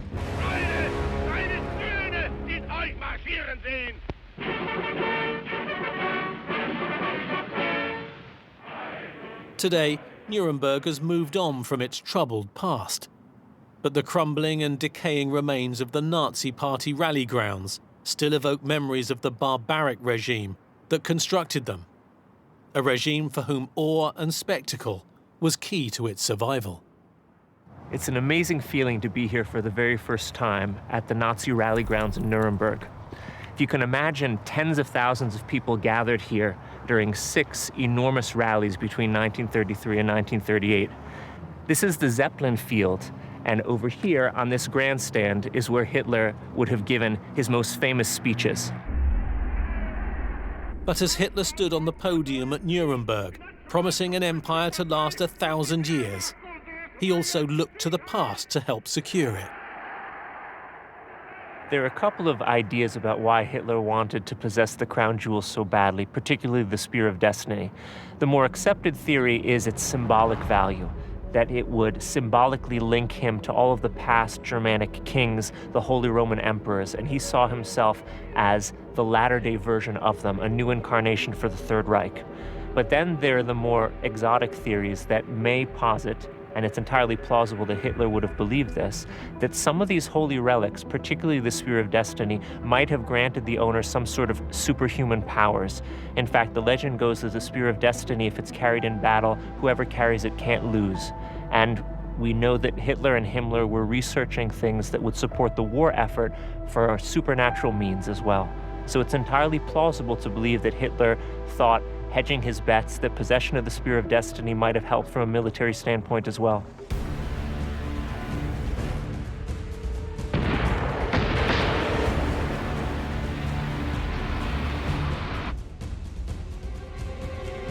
The Holy Lance, or Spear of Destiny, was initially kept in Nuremberg together with other priceless pieces, which comprised the imperial regalia, or German crown jewels. But as the tide of war turned against the Nazis, thoughts soon turned to hiding their precious relics. Noah follows the trail, which takes him into the heart of the city.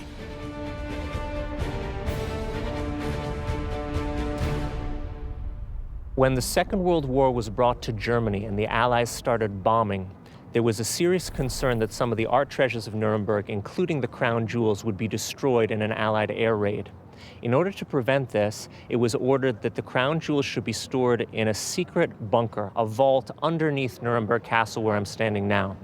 That vault is where the crown jewels remained throughout the war until they disappeared from this locked vault.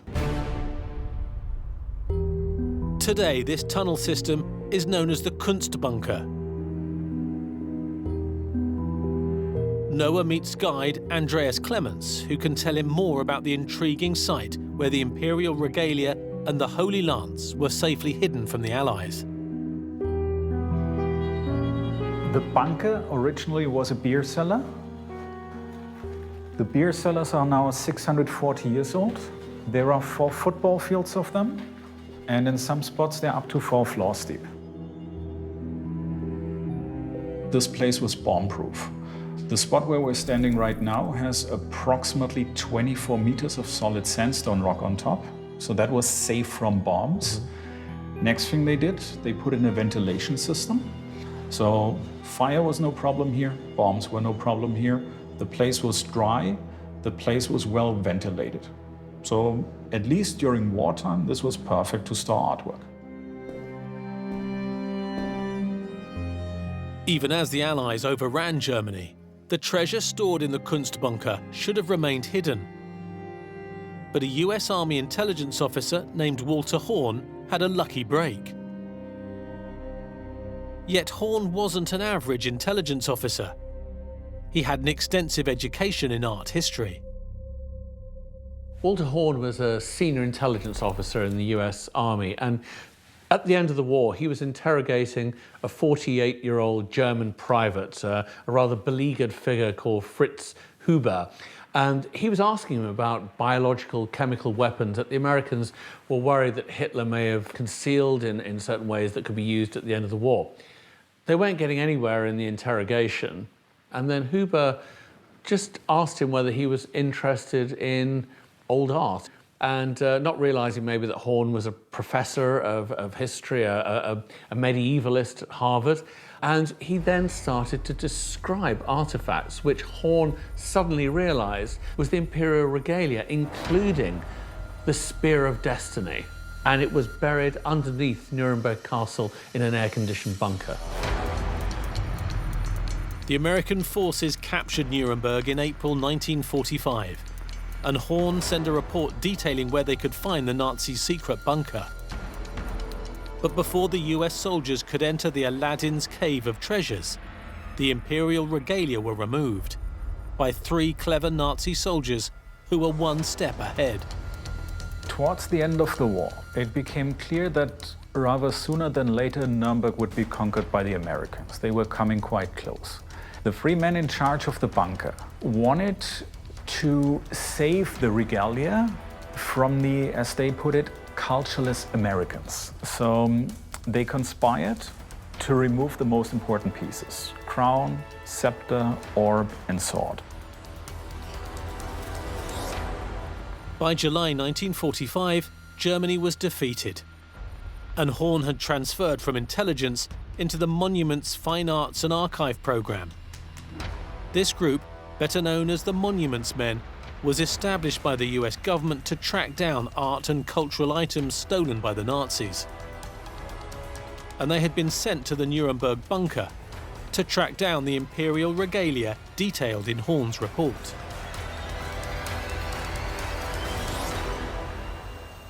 The Monuments Men find the bunker, they do an inventory, and early on they notice, the 4 most important pieces were missing.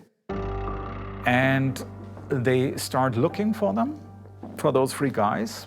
They find 2 of those guys, and they interrogate them for several hours. And at first they keep their mouths shut.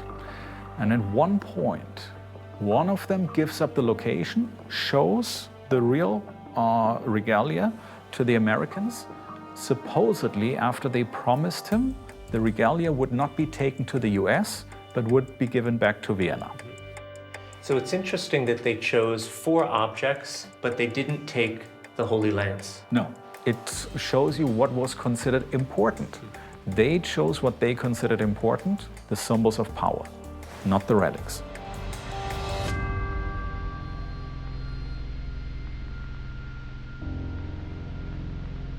Thanks to the efforts of the monuments men, lost masterpieces such as the Ghent altarpiece and the imperial regalia of the Holy Roman Emperors were recovered amid the chaos and devastation that followed Germany's eventual defeat. In fact, their colossal undertaking saw a staggering 5 million pieces of art and artifacts recovered and returned to their rightful owners. The monuments men were incredibly successful. I think they were surprised by their own success. We have photographs of them standing by, classic works of art, standing by, gold bullion stacked as tall as they are, jars full of gold teeth that presumably were taken from Holocaust victims. I mean, shockwaves went through the Allies when they realized just the extent of how the Nazis had pillaged everything in Europe. But the story is far from over. While many looted works surfaced from the Nazis' hidden network of caves and bunkers, a significant number of other pieces are still out there somewhere, either lost or in the wrong hands. The legacy of the Nazis having spent so much time plundering and looting cultural artifacts, relics, art is still with us. These objects still surface today on the black market, in auction houses, in private collections, and there are still lists of the vast number of them that remain missing. There are still black markets for antiquities from World War II, stolen goods, and you'd be surprised at just how many illegal auctions and trades are going on in goods from that era. But there are teams of forensic scientists, archaeologists, ex-police officers, and detectives actively hunting down some of these artifacts, relics, and treasures to get them back to the families of the original owners.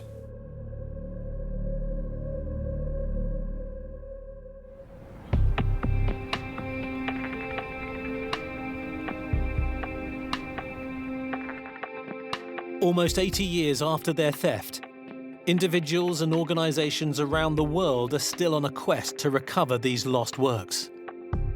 In the Polish city of Krakow, there's a collection of restored paintings that reflect the fate of so many of these stolen Nazi treasures.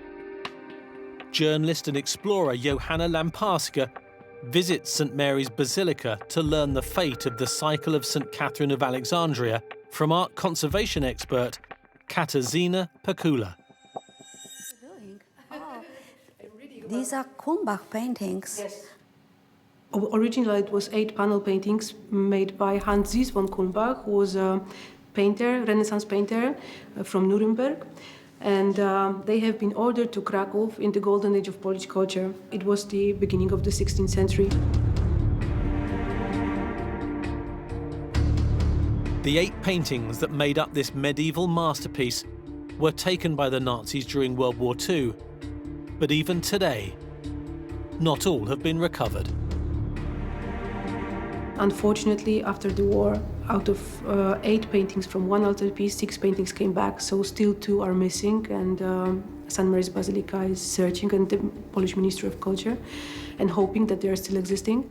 How does it feel to lose all these beautiful pieces of art? It is a great loss. It is a great loss, of course, for the church and for the cultural, from the emotional point of view. It is priceless, and they are unique, and they are of the best quality we know of the works of Hans von Kulmbach. I think it's a huge tragedy that so much of this religious art, iconography and treasure is still missing even today. Now, some of it clearly was simply destroyed, maybe in Allied bombing raids, which is obviously even more tragic in a way. And then you've now today got people trying to find this treasure. You've got people whose entire life's work is to try and maybe find one work of art. While we do have a sense of certain specific items that we are searching for, and there are people out there all the time trying to recover them, we really don't know the true magnitude of what's missing, and don't even know in some respects what we should be looking for. Many of these artworks that are considered still missing are actually being actively traded through black market networks, and it's become even easier to do so now with the internet and the deep web. And there are people who fetishize some of these artifacts and trade in them as commodities, and that goes on every day. There are many existing commissions in Europe and in the United States and Canada to try to repatriate a lot of these pieces as they're found. Some of them eventually wound up in state and local museums and have been relocated to the families from whence they were stolen. But many of them still reside probably in private collections or remain underground, maybe never to be found.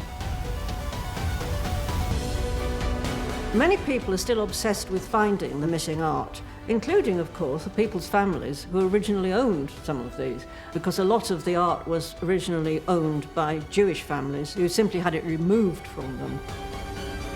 At least 600,000 of them were stolen from Jewish families, and some 100,000 of them still remain at large.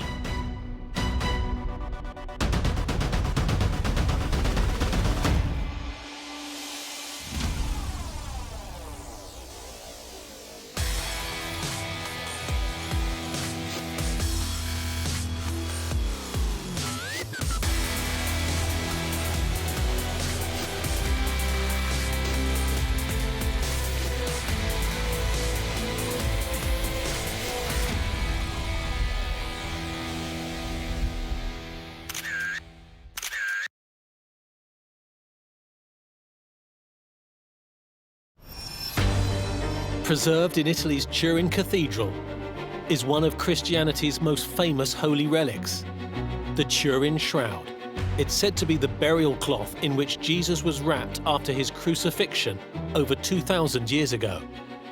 The shroud completely inspires those who believe in it, because we have to remember, Jesus left no physical trace of himself on earth. He wrote nothing. There's no archaeological evidence, actually, that he existed.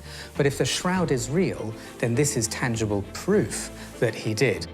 The Turin Shroud might be the silver bullet that proves beyond a shadow of a doubt the existence of Jesus Christ. Incredibly, it seems Jesus' image was somehow imprinted on the Turin Shroud when he was buried. Although the image is very faint, a negative is much clearer. Could this really be the face of Jesus after his death, crowned with thorns? Millions of Christians faithfully believe so, as do some scientists. I think we can be certain that this is the burial wrapping of Jesus. Skeptics disagree. Unfortunately, it's a pretty obvious fake from the Middle Ages. What is the truth? Is the Turin Shroud genuine? Or can other amazing explanations solve the puzzle of its mysterious properties? It's not the burial cloth of Jesus Christ. It's the world's first photograph, created by the world's greatest genius, Leonardo da Vinci.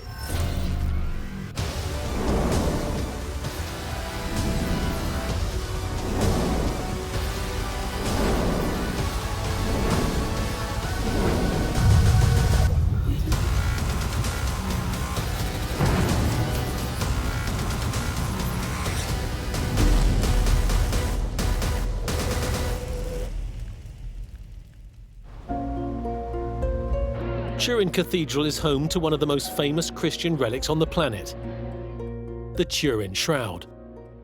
The Turin Shroud is so iconic because it represents what might be the only physical, tangible proof of Jesus Christ.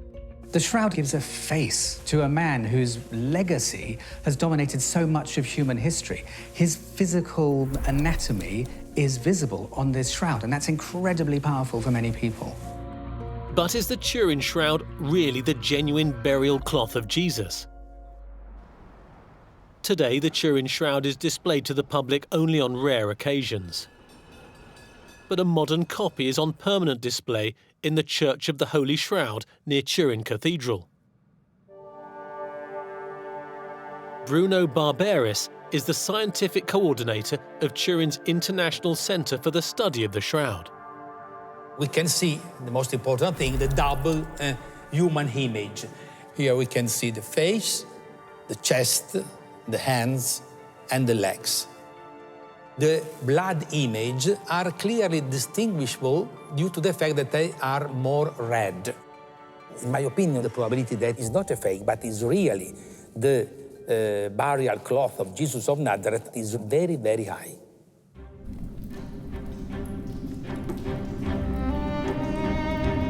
Skeptics, however, are convinced that the Turin Shroud is not Jesus' genuine burial cloth. Partly because the first solid historical evidence of the shroud's existence isn't until it appeared in France in the 1350s, nearly 1400 years after Jesus' death. The shroud shows up under very suspicious circumstances in the hands of a soldier of fortune named Geoffroy de Charnay. And he never was able to say quite precisely how he, a man of modest means, had acquired the most holy relic in Christianity. Adding to doubts about the shroud's authenticity, a French cleric of the time denounced it as a forgery. When the shroud was first exhibited in the 1350s, the local bishop complained and said that this was a bad thing, this was misleading people, and he said he even met the painter who'd painted it. Despite this, the legend of the shroud as the true burial cloth of Jesus continued to grow over the centuries. A fire damaged it in 1532, causing burn marks and water stains. But the nuns quickly patched it up. And in 1578, it was moved from France to Turin, where it's been treasured ever since. Yet given the shroud's cryptic origins, today the Vatican is officially cautious about whether the shroud is genuine or not. The Church, or the Catholic Church's position with the Turin Shroud, is actually very ambiguous. They don't say it's a forgery or a fake or a painting, and neither do they say, it's the real thing. They have some ambiguous statement that's very carefully crafted to say that people must believe what they must believe. And that's, a really kind of cheeky, in my opinion, way of giving their room for doubt for those people, who are religious and do choose to believe it, and they can take from that statement from the Vatican that, in fact, well, they're not saying it's not true.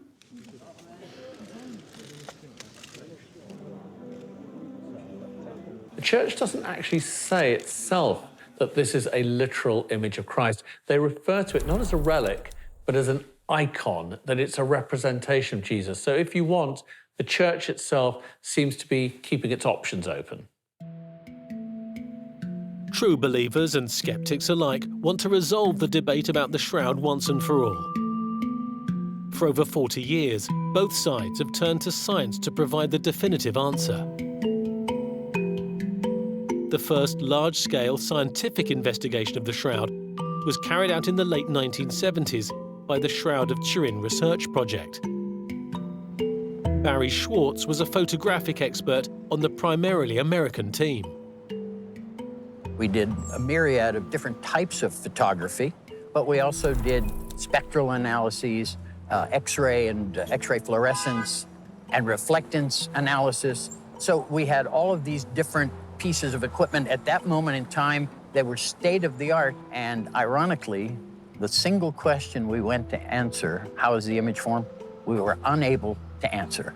We knew of no mechanism that could make an image with the chemistry and physics that we found on the shroud. And because of that, I came to accept that this was most likely the burial shroud of the historic Jesus. Barry Schwartz was involved in a scientific analysis of the Turin Shroud in 1978. He conducted an optical analysis of the shroud, and he and the project, which became known as STURP, Shroud of Turin Research Project, were resolute defenders, I think it's fair to say, of the shroud, of its veracity. And ever since 1978, Barry has been really an advocate for the truthfulness of that icon.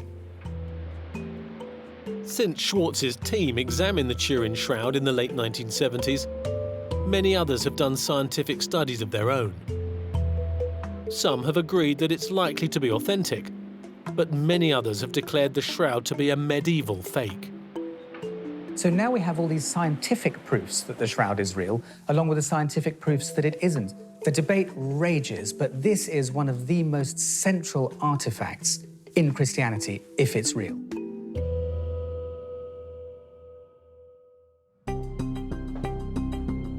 One of the most recent scientific studies, published in 2018 by forensic anthropologist Dr. Matteo Barini, employed bloodstain pattern analysis, a technique often used in criminal investigations.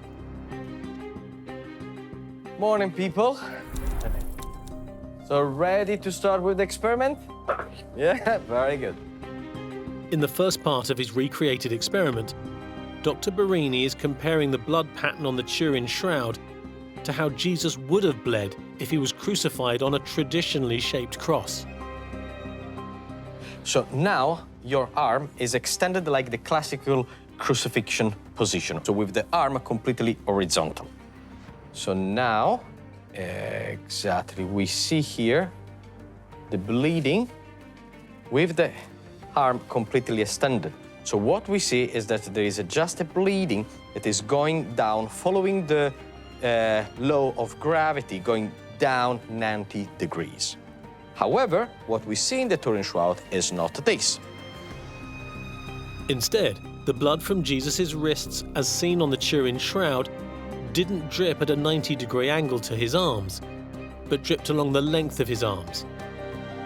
But this doesn't necessarily mean the Turin Shroud is a fake. We have a very particular image of Christ on the cross, and that's because of centuries of medieval and Renaissance art that have fixed this vision in our mind. But actually, Roman crucifixions equally took place on X-shaped crosses, T-shaped crosses, or simply even nailing the victim to a tree that was still living. So Christ's crucifixion actually could have taken any one of these forms. As a result of this, Dr. Barini repeats the experiment as if Jesus was crucified with his hands nailed high above his head. Yes, here you see, I will hold your arm so you will not feel the pain of a proper crucified person. As you can see here, the blood is coming down quite vertically. Now, this is the direction that we have in the Turin Shroud. Scientific testing could support the authenticity of the Turin Shroud if Jesus' hands were nailed high above his head. But what about the evidence suggesting the shroud is a medieval forgery? And if it is a fake, who would have had the motive and skill to create something so convincing that it's fooled millions of people for centuries?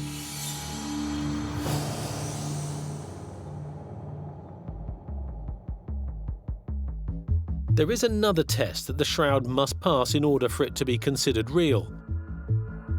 And so, for over 40 years, scientists have sought to identify the date in which the shroud was created, in the hope of revealing whether it really dates back to the time of Jesus' crucifixion, or if it is a later forgery that has continued to fool people for centuries. The single best scientific data point we have on the shroud is carbon dating that was done in 1988. It was done immensely scientifically and independently and overseen by the British Museum. Strips of the cloth were sent to Oxford, to Arizona, and to Zurich, and they all tested independently of each other. And the results that came back with a 95% certainty were that the linen dated from between 1260 and 1390. So if the carbon dating was accurate, the Turin Shroud is a medieval fake, dating to the 13th or 14th centuries. But if this is true, who could have created it? And what were their motives? Again, there are many theories. Most medieval people were illiterate. The way they got their knowledge about Christianity and the saints was through images. These were paintings in churches, these were flags, these were stained glass windows. The Turin Shroud falls into this category. This is a pictorial demonstration of a key moment of Christ's life, and it's educational and instructional. I think you simply have to look at the Turin Shroud as a work of art. You know, it's clearly going to have been painted in some way, using some sort of pigment or ochre, and it was clearly there as a kind of relic for the credulous and the gullible and people who are trying to make believe.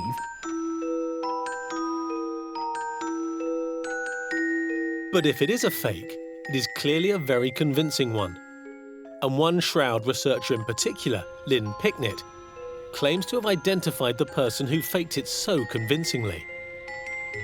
Very few people would have had the motive and talent, besides one of the greatest artists, scientists, and inventors of all time, Leonardo da Vinci.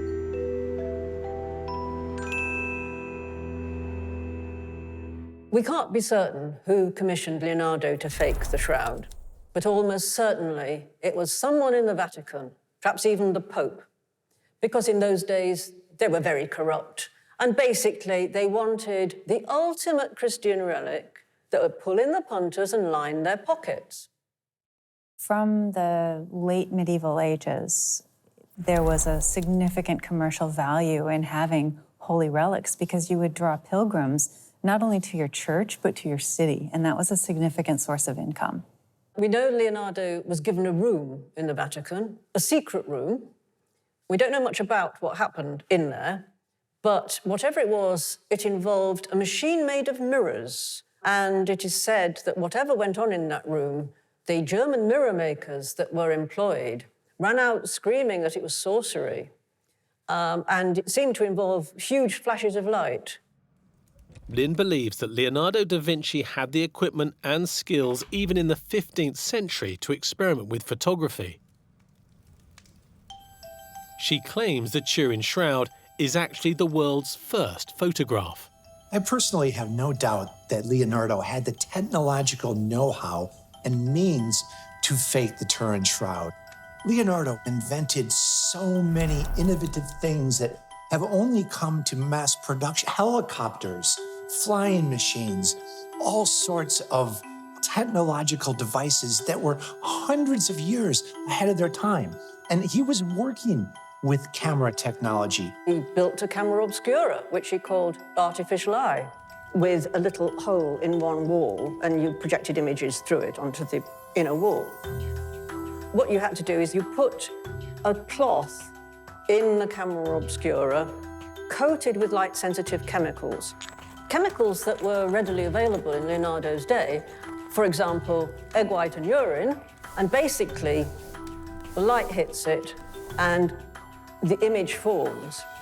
But developing a photograph using a camera obscura can take several days. So it's very unlikely Leonardo da Vinci got someone to stand still for so long in front of the pinhole. Instead, Lynn believes that Leonardo used the body of a corpse and the cast of a Jesus-like face to create his photographic image of Jesus on the shroud. The idea that Leonardo da Vinci could have effectively created a Renaissance-era photograph of Jesus isn't quite as outlandish as it may seem, because for one thing, the idea of the camera obscura was known 500 years before Leonardo, and we know from his drawing of the Vitruvian Man that he was fascinated by the way that human bodies move and so on. So it might have been that the Turin Shroud was one of Leonardo's more bizarre experiments. Leonardo had no compunction about doing terrible things to corpses in his anatomical researches. He would have experimented until he got it right. He would have crucified a corpse. Then Lynn believes Leonardo da Vinci illuminated his cast of a Jesus-like face and the crucified corpse, projecting their images through a crystal lens onto the light-sensitive cloth in the camera obscura. After a couple of days, you take the cloth out and you wash it in cold water. And you're left with the light bits. The dark bits just wash away. So you've got a negative image, essentially. And there you have it, the Shroud of Jesus. And then you paint blood on. And you've got it. And the pilgrims come in and they go, wow. It's an extraordinary idea. Can it really be substantiated that Leonardo da Vinci crucified a corpse in order to create Christianity's best-known holy relic? Lynn Picknett is committed to trying to prove this theory beyond doubt. Yet there is still the possibility that the Turin Shroud is genuine, and to this day, scientists continue carrying out experiments to try to verify its authenticity.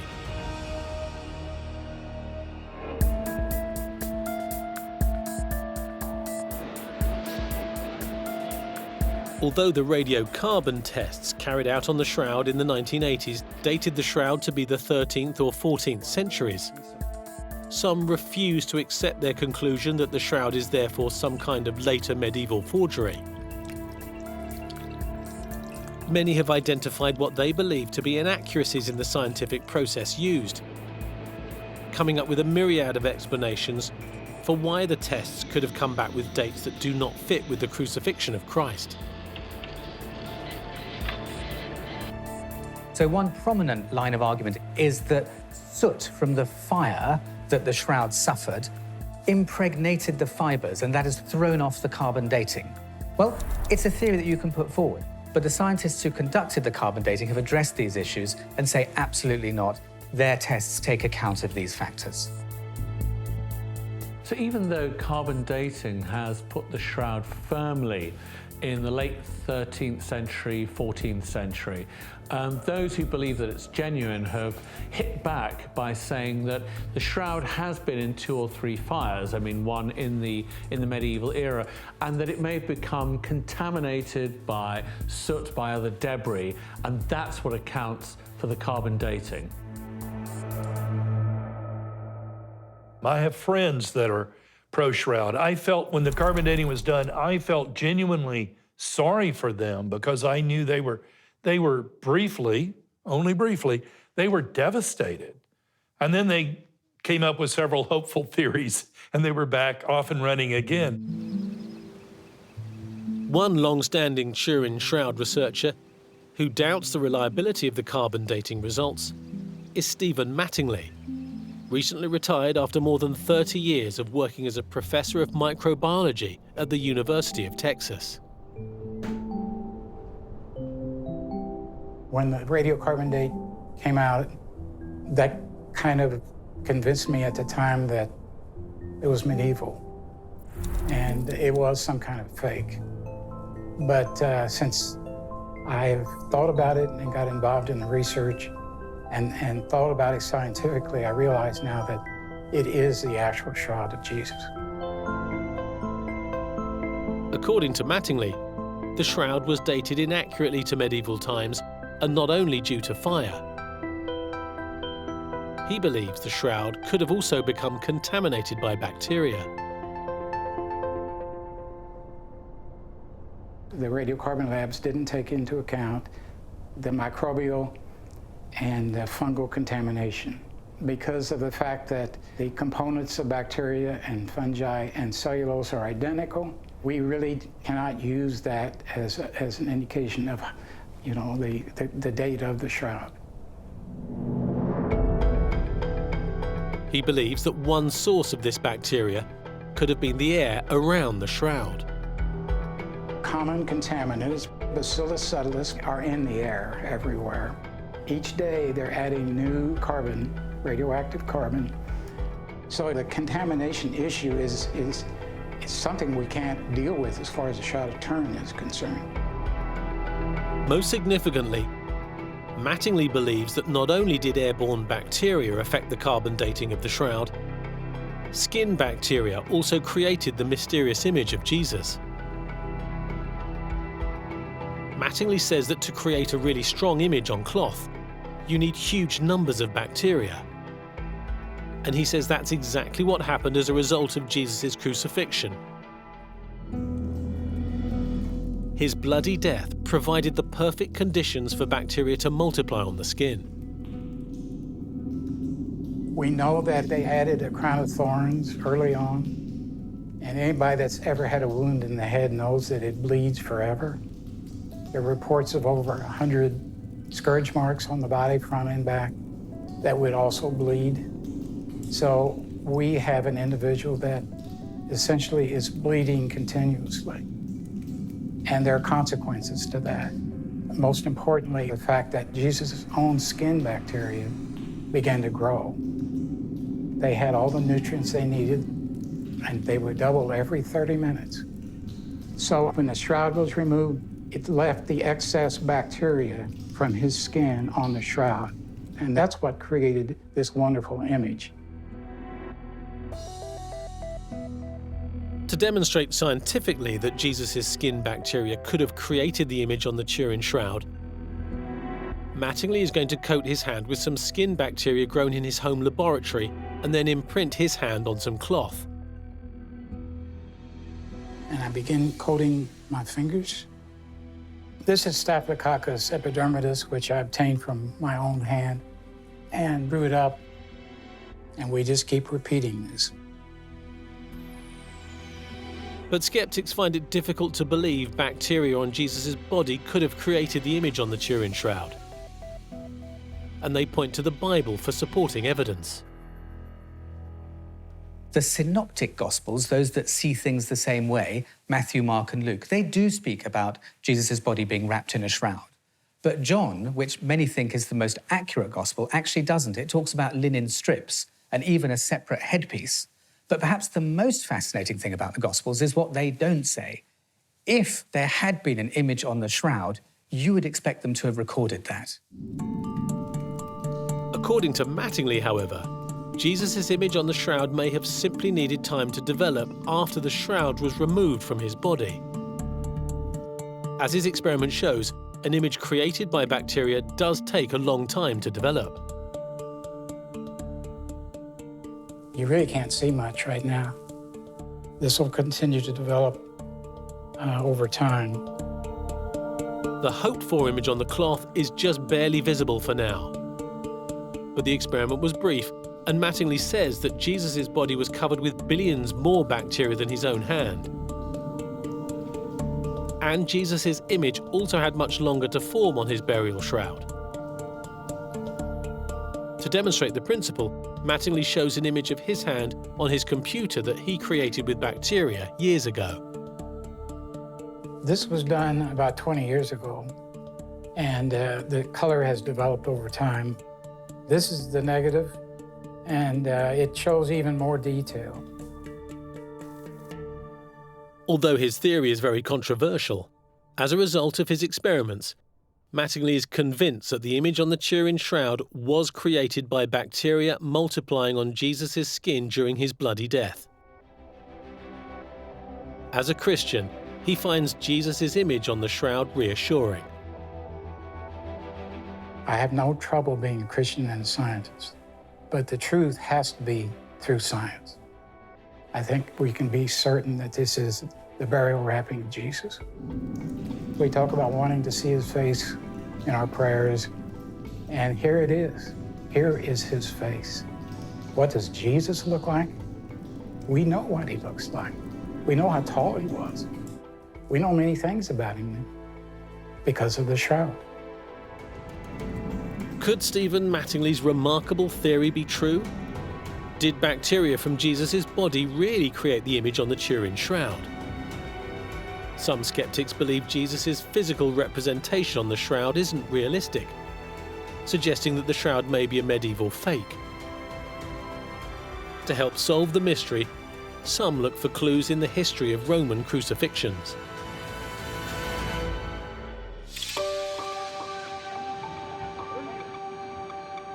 It can sometimes be overlooked that crucifixion was a punishment the Romans meted out to vast numbers of people.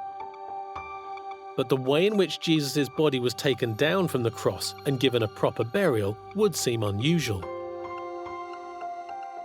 People who were crucified were normally crucified as seditionaries. They'd committed treason against the Roman state. And so normally they were left to just hang there, being pecked at by the birds and eaten by animals, and their body would have rotted on the cross. So the idea of somebody being taken down from the cross and being given a lovely burial with a shroud, highly unlikely. Scientific evidence also provides important clues about whether the Turin Shroud is genuine. Blood-stained pattern analysis has shown Jesus' wrist wounds are realistic if he was crucified with his hands high above his head. But what about other bloodstains on the shroud? In particular, the Bible mentions a wound caused by a Roman soldier who stabbed Jesus in the chest. Believers in the authenticity of the Turin Shroud say the chest wound left this bloodstain. And also on the back of Jesus' body, this wide belt of blood. Is this realistic? To replicate the spear wound, forensic anthropologist Dr. Matteo Barini uses a simple method, a sponge on the end of a spatula. This is the most to reality reproduction of what could happen. And here you see the direction of the blood following the gravity. But we have a problem. Here the blood is going down and is not going in any way behind. Then how could the belt of blood on the back of Jesus' body on the Turin Shroud have been caused by the spear wound? It's been said by some that the belt of blood could have been created if Jesus continued to bleed after he was taken down dead from the cross and was lying flat in his tomb. But is this possible? I want to try to replicate this second bleeding. So this, for us, is representing the shroud, and this is the individual bleeding through the wound on the chest. It is expanding. And now we move the body, if you can, Alfie. Very good, great. Now, look at this. There is a big pool of blood here on the funerary cloth. And this is what we do not see in the Shroud of Turin. And this is absolutely non-realistic. Overall, blood pattern analysis cannot recreate the wide belt of blood on the back of the Turin Shroud, supposedly caused by the spear wound to the front of Jesus' body. I think it's fair to say that Professor Barini's test pretty much proves that the shroud is a fake, at least on the criteria that he used, mainly because the front and the back simply don't match in terms of the wounds and the direction of blood. In my personal opinion, I think that the Shroud of Turin was made in the medieval time where the majority of people were illiterated, so were not able to read the Bible and the Gospels. So was like a painting to educate people. If the Turin Shroud was created as a painting to enlighten medieval Christians, this could explain another surprising feature of the shroud. While the average height of a man in Palestine 2,000 years ago was about 1.65 meters, Jesus, as he appears on the shroud, is much taller, closer to 1.85 meters. When you look at the shroud image, immediately you're struck by this very long, thin figure that's very unnatural in its elongation. And having studied Christian iconography, I recognized that this was just French Gothic art. It was the most obvious explanation, and that fit, you see, with its origin in France in the Gothic period. There is no evidence that this is the actual burial shroud of Christ. In fact, it happens that most of the evidence points towards it being a medieval creation. The Turin Shroud is not genuine. It is a very impressive, highly accomplished, rather wonderful piece of medieval art. It's conceivable that Jesus' elongated body on the Turin Shroud just indicates he was unusually tall. But the suggestion that the shroud is a Gothic medieval painting designed to educate the faithful is a strong possibility.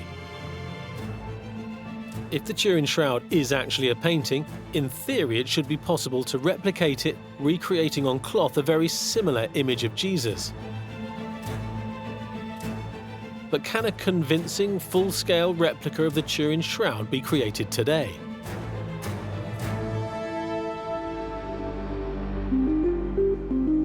Luigi Gala-Skelly, former professor of organic chemistry at the University of Pavia in Italy, has tried to do this. But before attempting to create a realistic replica of the shroud, Gala-Skelly first ruled out how it wasn't made. If we think that it was a medieval artist to make the shroud, probably the first attempt he did was to see what the print of a real body leaves on a linen cloth. So we tried actually this. We covered a volunteer with a red paint, and we put a sheet flat on him. And this is the result. As you see, it looks very bad. It's distorted. Look at the face, completely awful. So this is not how the shroud was made. It's not the contact print of a real body. Instead, Garlaskelli tried to recreate the shroud using a technique known as bas-relief, rubbing the outside of a sheet to reveal the contours of the body wrapped within. We have a volunteer under the sheet, and we have rubbed with a dry pigment the cloth. So we have followed the shape of the body. As you can see, it's not distorted. This is more shroud-like. Unlike the rest of the body, a real face still appears distorted using the bas-relief technique. So the face of Jesus in this image was created using a contoured, flat plaster mold. So this is a very simple technique available in the Middle Age.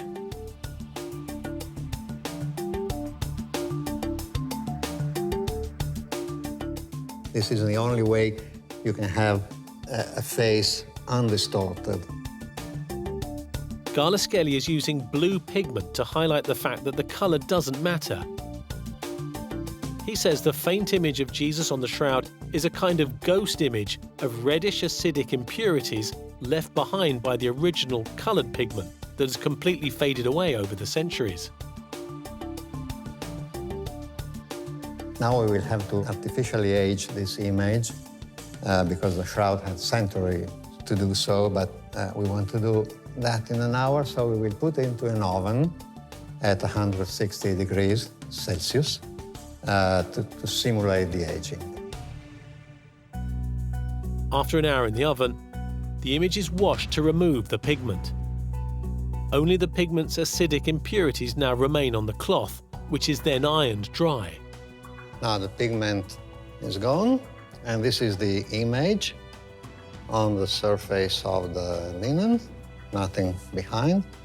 And the final test would be to take the negative of this image and see if it looks like that of the shroud. So just a quick test with a cell phone, and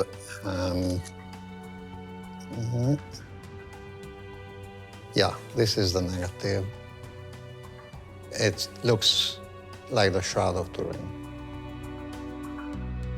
After adding his homemade facial replica to a similarly aged bas-relief of the volunteer's body, Garlaskelli then painted on bloodstains in order to create a full-scale duplicate of the Turin Shroud.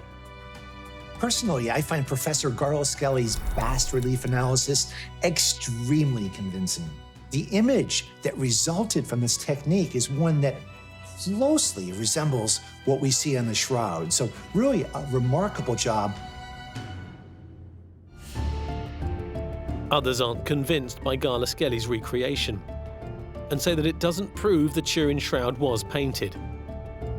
In particular, Shroud researcher Lynn Picnic remains convinced that the Turin Shroud is the world's first photograph created by Leonardo da Vinci, and she claims to have found further evidence to prove it.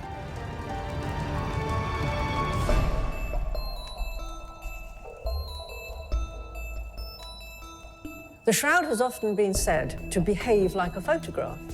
When seen in photographic negative, it almost leaps into life, into focus. It's quite astonishing. Lynn's theory that the Turin Shroud is the world's first photograph is very contentious, but she has carried out experiments that indicate it is possible. By projecting an illuminated cast of a girl's head onto a cloth in a camera obscura, just like the one she believes was used by Leonardo da Vinci, she was able to create a recognizably shroud-like image of the girl's face. As for the face that Leonardo used when he created the Turin Shroud, Lynn believes, very controversially, that Leonardo used his own face to represent Jesus. Leonardo would have thought, yeah, well, you're not going to get Jesus. Obviously, you're going to get my face. Leonardo was a heretic. He had very passionate beliefs. and they weren't Christian. In fact, there's every reason to believe that he hated Christianity, and therefore, faking the Turin Shroud was an act of rebellion. It just would have appealed to him. Lynn's entire theory about Leonardo da Vinci, however, is considered very far-fetched by most observers. The claim that Leonardo da Vinci made the Shroud of Turin, it's just not credible. I love this theory that Leonardo da Vinci somehow created the Turin Shroud. He was an amazing visionary man, but even he couldn't have created something before he was born. The problem is that Leonardo wasn't born until 1452, whereas the first generally accepted historical account of the Shroud places it in France 100 years earlier. However, Lynn claims that the Turin Shroud isn't the same shroud as the one displayed in the 1350s. She says it's significant that this earlier shroud was soon denounced by the local bishop as an artistic forgery. Unfortunately, it was a blatant painting. So clearly what happened was the church liked the idea of having the shroud, the ultimate Christian relic, Jesus' own image and blood. But they didn't want that one. According to Lynn, the original unconvincing shroud was secretly switched by the Catholic Church in the late 15th century, when it was taken from France to Italy. Leonardo's new, much more realistic shroud was then displayed in its place in order to attract as many pilgrims as possible. Despite critics who say that this is a fanciful and highly unlikely story, Lynn claims to have found further evidence that Leonardo really did create the Turin Shroud. She's found clues in the Salvator Mundi, the famous picture of Jesus said to have been painted by Leonardo. If you split the Salvator Mundi down the middle, and you have that on one side, and on the other side, you have a picture of the Shroud of Turin, what you get is astonishing. Every single tiny feature lines up exactly. The Salvator Mundi, strange though it may seem, is actually also Leonardo. But there's more. Salvator Mundi is holding a globe, a crystal globe. And people have said, well, of course, the name means Saviour of the world, so that's it. He's got the world in his hand. But it's actually a crystal. And what did Leonardo use to create the image of the shroud? A camera obscura in which he put a lens made of crystal. This is his nearest thing to a confession he created the Turin Shroud.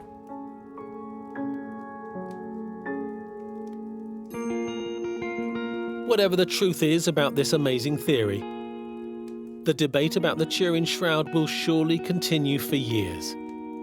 Is it the world's first photograph? Is it a medieval painting? Or is it the genuine burial cloth of Jesus, imprinted perhaps by bacteria, with an image of his crucified body?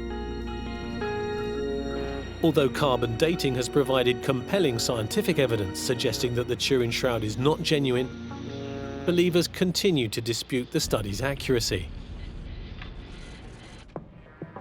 I just think this tells us that believers will always find fault with any amount of evidence that they're presented with.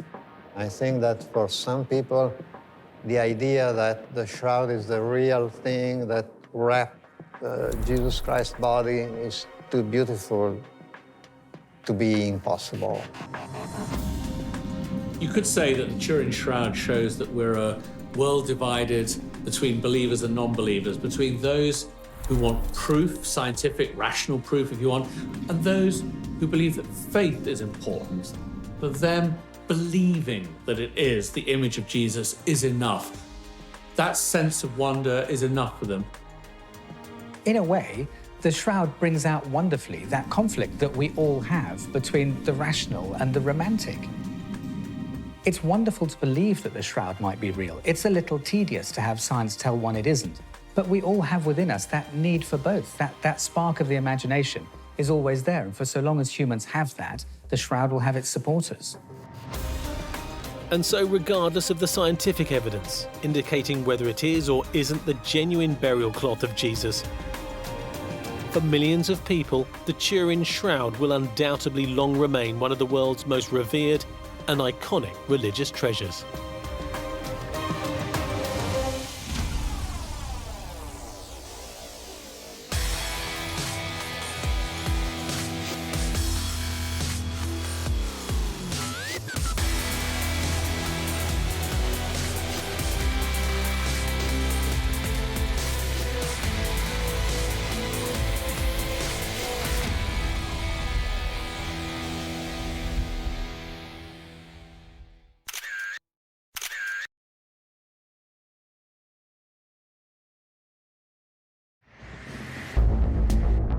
Over the past century, some of the world's greatest museums have collected a handful of mysterious crystal skulls. Said to be masterpieces of ancient Mesoamerican civilizations, some people believe the skulls have supernatural powers. You can't help to be skeptical about the crystal skulls, but what if it's true? What if they are ancient and otherworldly? Many amazing legends have formed around the crystal skulls, and today believers claim to be able to harness their ancient powers. It works not only on your physical body, but it also works on your mental, your psychic, and your spiritual body. I went into an altered state. I was being lifted through the dimensions. But what is the truth? Are the crystal skulls just modern fakes? Or are they genuine ancient artifacts that possess extraordinary powers? It's just not credible, and I would say not scientifically possible. They're modern, post-Columbus. Whether we believe the legends of the crystal skulls or not, we're fascinated by the fact that it just might be true. These things could be ancient, they could be powerful, they could be evil. And what if they were? How amazing would that be?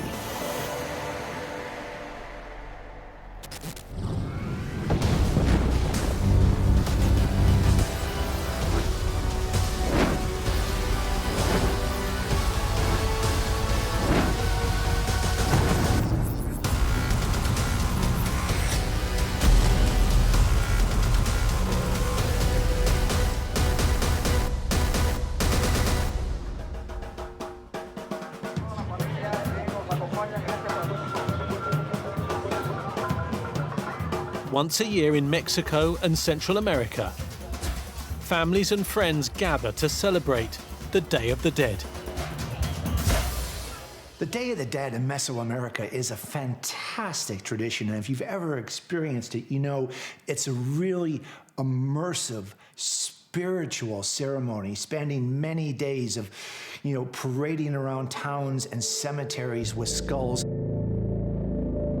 But the Day of the Dead is more than an excuse to party. It's a commemoration. The idea that remember that you too must die.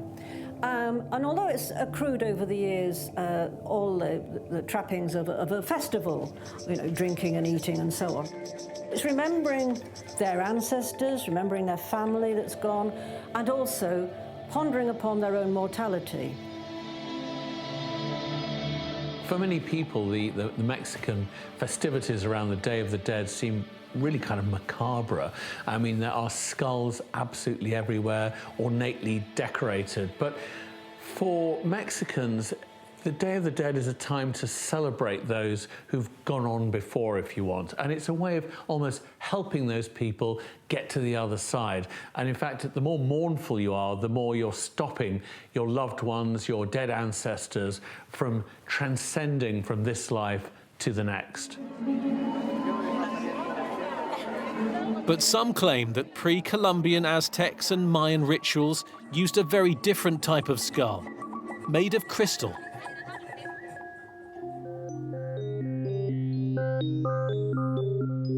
For over 120 years, a handful of extraordinary crystal skulls have been collected and exhibited by some of the world's leading museums, like the Smithsonian Institution and the British Museum. Historically renowned as masterpieces of ancient Mesoamerican civilizations, the crystal skulls are said by some to possess supernatural powers. Many people have come to believe that crystal skulls are in themselves objects of power. They're like spiritual batteries for good or evil. They are pre-programmed computers. You just have to basically touch them to tune into their extraordinary ancient lost knowledge. Skeptics, however, dispute the crystal skull's seemingly magical properties and claim they are instead all too ordinary modern fakes. Is the whole crystal skull legend a big hoax? The challenge in dating the skulls is that the crystal itself can be very, very old. But when was it carved? There are two schools of thought on the crystal skulls. One is that they are incredibly ancient. Alternatively, there are more skeptical voices who say that the technology used is modern, and the evidence is there. They're barely 150 years old. Probably the most mysterious and remarkable of all crystal skulls is the so-called Mitchell-Hedges skull. Exquisitely carved, this privately owned, apparently ancient masterpiece is said to have been discovered in the 1920s in the lost Mayan city of Lubanton, in what was then British Honduras, now Belize. The Mitchell-Hedges crystal skull is perhaps the world's most famous crystal skull and continues to draw huge crowds wherever and whenever it's displayed. It really is just a remarkably beautiful artifact. The original discoverer of the skull in the 1920s was said to be the British adventurer and popular author F.A. Mitchell-Hedges, who later wrote about the skull and his explorations at Lubanton in his lurid and melodramatic 1950s autobiography, Danger, My Ally. In his memoirs, Mitchell-Hedges stipulates that the skull is over 3,000 years old and is the embodiment of evil. In fact, he calls it the skull of doom. Mitchell-Hedges also said in his memoirs that according to local legend in Lubanton, the skull of doom was used by the ancient Mayan high priests to perform dark and esoteric rituals. Mitchell-Hedges was a kind of stereotype of the pipe smoker who just would take a puff on his pipe and then tell some whopping tall tale. I think everything he did was kind of self-promotion, trying to give himself a kind of exotic and exciting life. Mitchell-Hedges is a really interesting character. He was absolutely a big personality, a very high profile adventure explorer, quite the Indiana Jones of his day. Fittingly, one of the Indiana Jones movies was focused on the mystery of the crystal skulls. The Indiana Jones movie about the crystal skulls certainly added to the oomph behind the whole crystal skull story. As told by the Mitchell-Hedges family, the drama surrounding the discovery of the crystal skull in the 1920s rivaled any Indiana Jones plotline. Ironically, today, the current owner of the Skull of Doom lives in Indiana. Bill Homan regularly does public tours with the skull, spreading its fame. He is the widower of Mitchell-Hedges' daughter, Anna, who died in 2007. Anna inherited the crystal skull after her father's death, and when Bill first met her in the 1980s, they bonded over their reverence for the skull and its legendary powers. Yeah, we would sit at a picnic table in the backyard with the skull, and we'd sit there and talk, and it'd be just the skull and Anna and myself. And as we were talking, and somebody took a picture of it, if you look at the skull, to me, it looks like a little baby sitting there right between us. Can you see that? Anna Mitchell-Hedges explained to Bill that at the age of 17, she had accompanied her father during his explorations in Belize. and she told Bill that it was she, not her father, who had originally discovered the skull in Lubanton's tallest pyramid. Anna, an adventurous little girl which she was, snuck to the top of this pyramid. And all of a sudden the sun moved behind this cloud and came straight down into the rocks. And inside the pyramid was a big light. And she ran down to tell her father. He got all the men up, and it took them like 6 weeks to make a small hole in the top of the pyramid. And Anna was chosen, being a small person. They tied a rope around her and lowered her into this pyramid, this completely dark, hadn't been open for 1,000 years. And she's going down, down into it. And she feels around and finds something. And when they bring her back up and the sun hits the skull, the Mayans started crying and kissing the ground. It's like their God had returned. Since Anna's death, Bill has carefully treasured the crystal skull that her father initially called the Skull of Doom.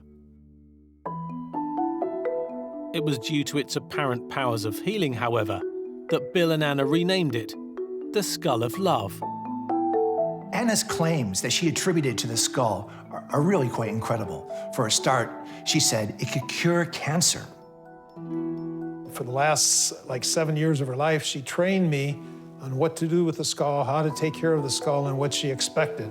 She didn't want it to go to a museum, because in a museum it'd be in a 1-inch thick glass, and she felt that the skull needed to be around people.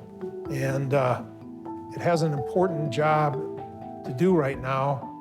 It works not only on your physical body, but it also works on your mental, your psychic, and your spiritual body, because it works on your heart chakra. You have to see it to really understand it.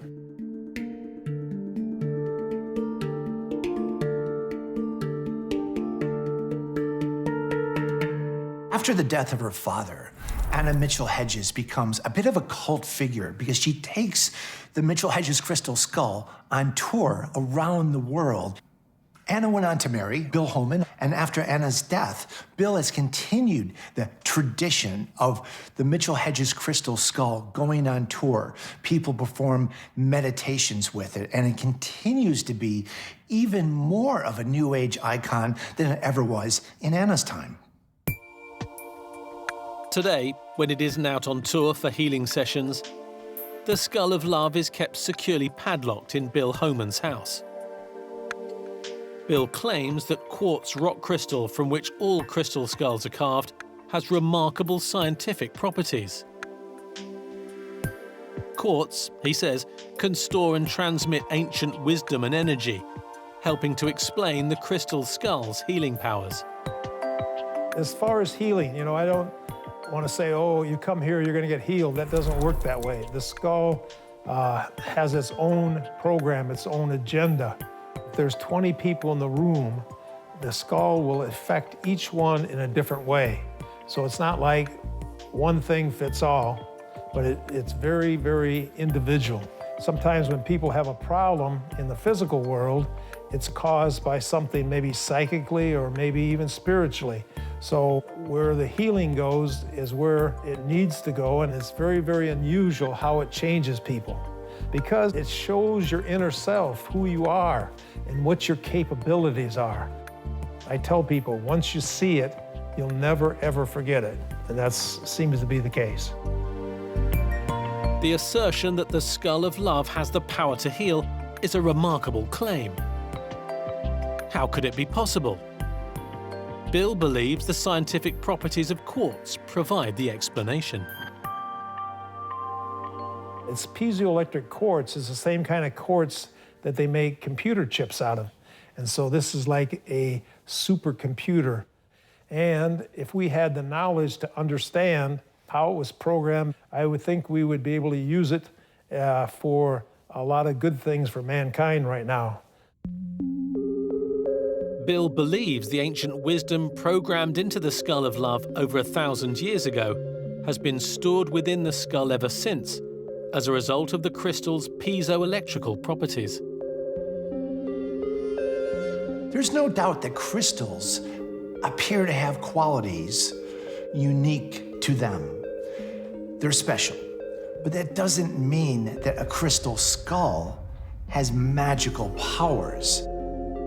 Material scientist and artist Ashwini Baratula is an expert on the crystal's genuine piezoelectrical characteristics.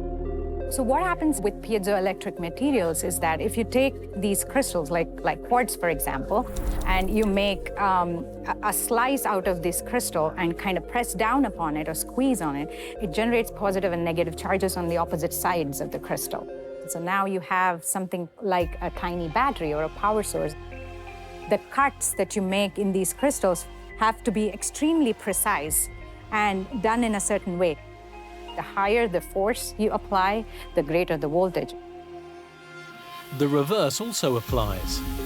If an alternating current is applied to quartz, it will compress and expand alternately. In other words, oscillate. In fact, the energy produced by crystal oscillators today helps quartz watches and computers keep accurate time. Extrapolating from these scientific facts, believers in the healing powers of crystal skulls say that, like a computer, quartz can store ancient knowledge as data, coded into the form of energy. Believers also claim that quartz can absorb, store, release, and amplify both healing energy and malevolent powers.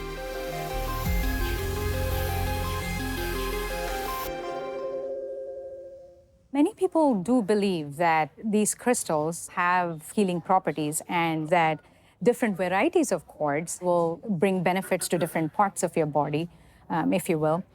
Personally, I'm skeptical about these claims because of the basic disconnect that exists between the claims and the scientific basis for them. But believers in the power of crystal skulls emphasize that even if crystals' therapeutic properties can't be scientifically explained, they've been accepted for thousands of years. In many ancient cultures, people wore crystal amulets to ward off illness and negative energy, and the practice remains popular today. People believe that by owning a certain type of rock or crystal, that it would maybe cure a disease or would give them good fortune. And this has been revived in recent decades with kind of esoteric and new age beliefs, and it's now a vast industry. And if you're convinced that a small crystal can have a certain curative healing power, then imagine a skull, a quartz skull. I mean, just the power of that imagery allied to its physical properties goes a long way to explain why people ascribe a huge amount of significance to these objects.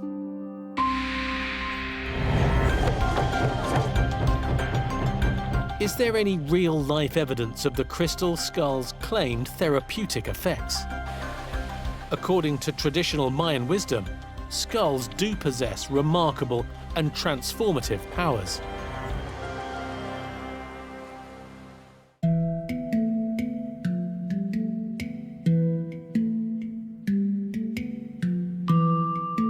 Even today, they are said to possess supernatural powers, both malevolent and healing, partly as a result of the claimed scientific properties of quartz.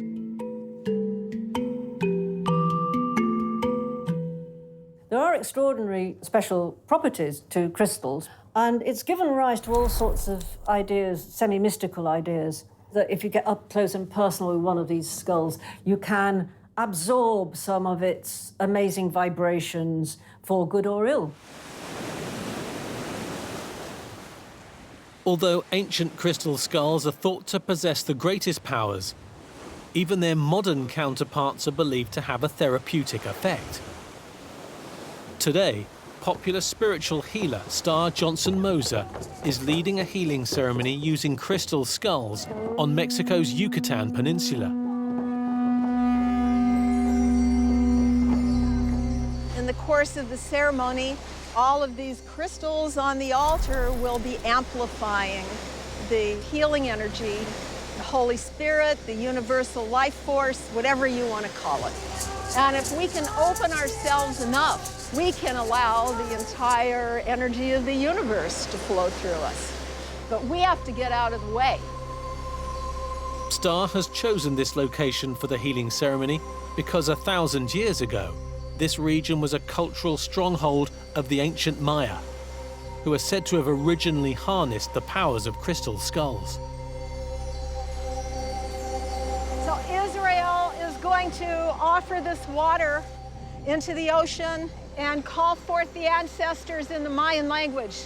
If anybody feels like taking a crystal skull and putting it in the water, can do it. Just don't let it go.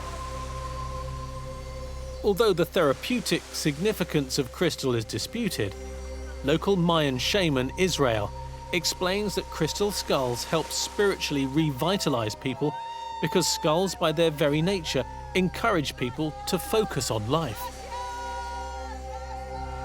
It's important to understand our life is short. The crystals, the dead, represent our harmony, our balance. Because we know we're going to die, we appreciate more the life. When the people use stones, the life changes. More clean, more free, and the stones make that. There's undoubtedly something about the image of the skull that's hugely powerful. I mean, we've all got a skull. It's sitting somewhere underneath my skin here. But the sight of a skull raises questions about death, whether or not there's an afterlife. There's something about looking into a skull that really moves and unnerves us. Whether or not the crystal skulls actually have any real influence on the participants in the ceremony, it seems clear that people do feel better afterwards. The ceremony was absolutely fabulous. It was really very moving, and I think little by little, if we spread this kind of energy, we will create a better planet. What kind of people do we want to be? There is an immense appeal to believing that crystal skulls have a magical quality. If imbued with power by people's belief, it's a kind of self-fulfilling prophecy. Perhaps the power of crystal skulls is just a placebo effect. The scientific principle which suggests that if you believe something can heal you, then it will.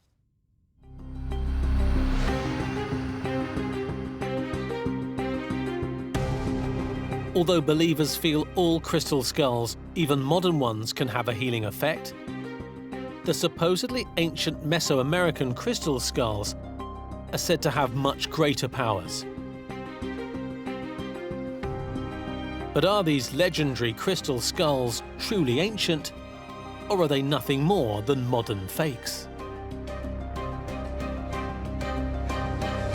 Nobody wants to be a spoilsport and say, you know, these skulls are not as old as it's claimed. But, of course, it's hugely important to the museums, to the British Museum, because they can't put skulls on display claiming they're thousands of years old when they're nothing of the sort. In recent decades, scientific techniques have been developed to date the crystal skulls. But initially in the late 19th century, when the British Museum purchased their skull, the crystal skulls were authenticated mainly on the basis of their very convincing similarities to other Mesoamerican sculptures. Anybody who's been to historic sites in Mexico or Central America will have seen plenty of skulls. I mean, they pop up over and over again in pre-Columbian art. So the idea of skulls being made by these peoples is not outlandish. Nevertheless, the problem with these crystal skulls, all of them, even the ones held by museums, is that there just isn't enough evidence of real archaeology having been behind their discovery. The only account that we have of the discovery of a crystal skull is the Mitchell-Hedges skull, and even that is called massively into question. Until the end of her life, Anna Mitchell-Hedges stuck by her story of the skull's discovery. She claimed that during the 1920s, when her father was exploring the lost ancient Mayan city of Lubantan in what is now Belize, she found what he called the Skull of Doom. But Anna's story was never corroborated by anyone else who was at Lubantan at the time. None of the archaeologists working at the Mayan temple site make any record of a discovery of a crystal skull, and of course you would, right? So there's all kinds of uncertainty, and rightfully so, that's been levied against where did this alleged Mayan crystal skull actually come from? The British Museum crystal skull, meanwhile, was purchased in the late 19th century via an antiques dealer. But from which ancient archaeological site it was excavated, if any, is unclear. It would be possible to radiocarbon date a crystal skull by examining organic material in the layer of earth it was dug up from. But without this option, skeptics have had to rely on less certain, recently developed methods to test the age of the crystal skulls. The British Museum and the Mitchell Hedges skulls have been subjected to tests using new technology, and this has involved the application of dental putty onto the skulls and then an analysis of the incision marks. You can actually approximate the date of the crystal skulls by examining the tool marks on the crystal. And when you do that, in each case, we find markings of a rotary device that would only have been in existence in the 19th century. So unless the Mayans had motorized rotary tools that we're not aware of, they have to be modern creations. There's a scale called the Mohs hardness scale. It's a scale of how hard minerals are from 1 to 10. Silica dioxide, which is quartz crystal, is a 7. That's pretty high. You would need something pretty sharp, pretty hard, and pretty intricate to be able to make the detailed lines you're seeing on that skull. So I do not think that any pre-Columbian technologies existed to be able to manufacture a skull like that.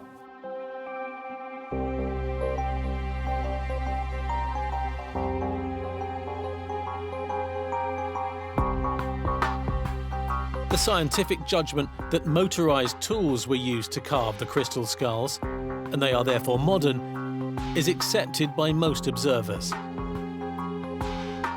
But not by the caretaker of the Mitchell Hedges skull, Bill Homan. They keep wanting to say that it was made with modern tools, but I did the same test using the same technique with this dental putty, and I took it off, and I worked with a scientist from one of the universities, and we did testing on it, and we found that it's perfectly clear and no marks at any kind. So the skull does not have any tool marks anywhere on the skull. Even if it's proved beyond a shadow of a doubt that motorized tools were used to carve the crystal skull, Bill believes this still doesn't confirm that it's modern. His response was very interesting. He said, that proves it's ancient because it was obviously given to the ancient peoples by advanced extraterrestrials whose own techniques were pretty much like ours today. The crystal skulls are of such incredible perfection, and they've been crafted in such an exact way that some claim that extraterrestrials could have been involved in the making of these skulls.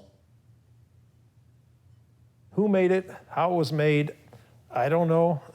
It's the most mysterious artifact.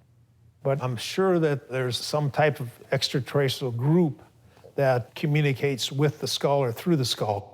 They say it has the knowledge of the universe programmed inside of it. The Mayas say that it's a communicator with the gods, is what they call it.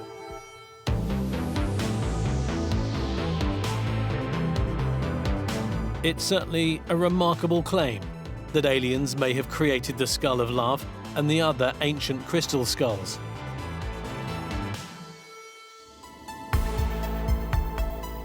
A solid piece of crystal was a really difficult thing to carve with the instruments and technology available at the time in the Mayans. So, of course, the belief is they must have had some help. Legends have been forming around the mysterious crystal skulls for over a century. From stories of their discovery to Mayan esoteric rituals. But could the ancients really have received otherworldly guidance in order to create them? Those who believe that alien intelligence shaped the crystal skulls point to what they claim is corroborating evidence found in a remarkable document known as the Dresden Codex.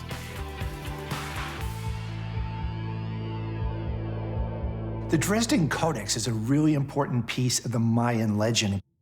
It's the oldest surviving piece of pre-Columbian literature. And what's significant about it is that it refers to a really elite level of knowledge that the Mayans had in terms of astronomy, detailed descriptions about the transit of Venus and eclipse table predictions, really intricate stuff. People believe there's no way the Mayans could have known that. Thus, they must have been guided by extraterrestrials.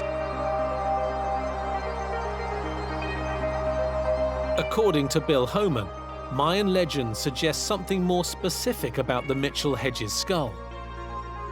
The so-called Skull of Love may not only have connections with aliens, it may also have been created in the lost sunken kingdom of Atlantis. The Maya believe that it was brought to their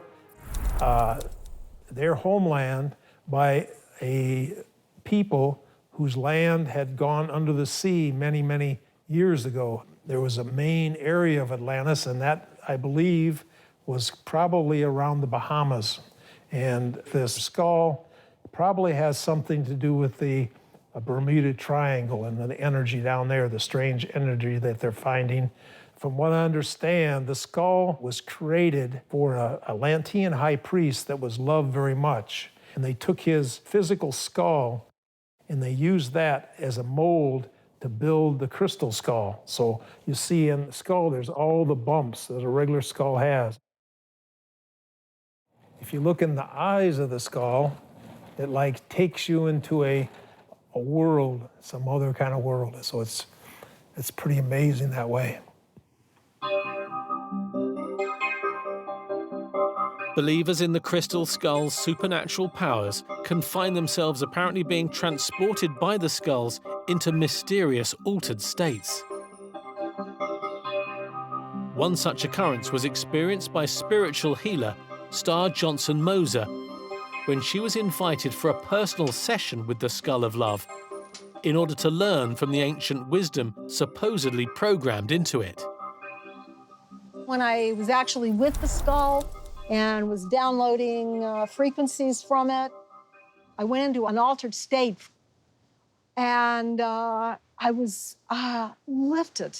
I was being lifted through the dimensions. And I found myself in this incredible solar temple. And as I was speaking the language, flowers were coming out of my mouth. And people were there receiving the flowers and being blessed by the sacred language. So that was my experience with the Mitchell-Hedges skull. Every skull is different. And what I believe about the so-called ancient skulls, they have more experience because they're like holographic computers. They store information. They're like living libraries of the planet. There's some debate as to whether the Mitchell-Hedges skull is ancient or not. But definitely some higher level of consciousness went into that skull and transmitted that information, They're receivers. So it doesn't really matter to me if they're ancient or what. I've learned through this work to have a different concept of time because time is an illusion. It's all happening simultaneously. Skeptics believe that time and dates are important, however. Anna Mitchell-Hedges, for example, claimed that she'd found the relic her father called the Skull of Doom at the lost ancient Mayan city of Lubantan in the 1920s. But skeptical investigator Joe Nickel has discovered evidence which he believes indicates that this story cannot be true. The Mitchell Hedges' skull has nothing to do with the Mayans. It's at the center of an incredible hoax. What is the supposedly conclusive evidence suggesting that the Mitchell Hedges skull is not what it's claimed to be? And if this and the other famous crystal skulls are really fakes created in the modern era, who made them? How? And why?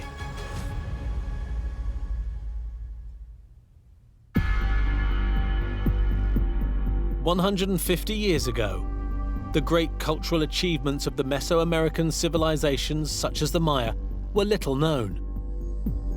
But from the mid-19th century onwards, many spectacular lost cities began to be discovered. Soon a handful of mysterious crystal skulls appeared on the art market and were bought by some of the world's greatest museums.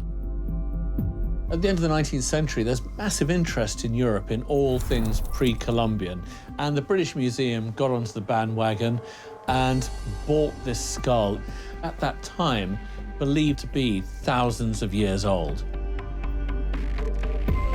With no scientific techniques at the time to accurately date it, nor proof of where it was found, the British Museum skull was originally authenticated mainly because it exhibited traits matching an ancient Mesoamerican obsession with skulls.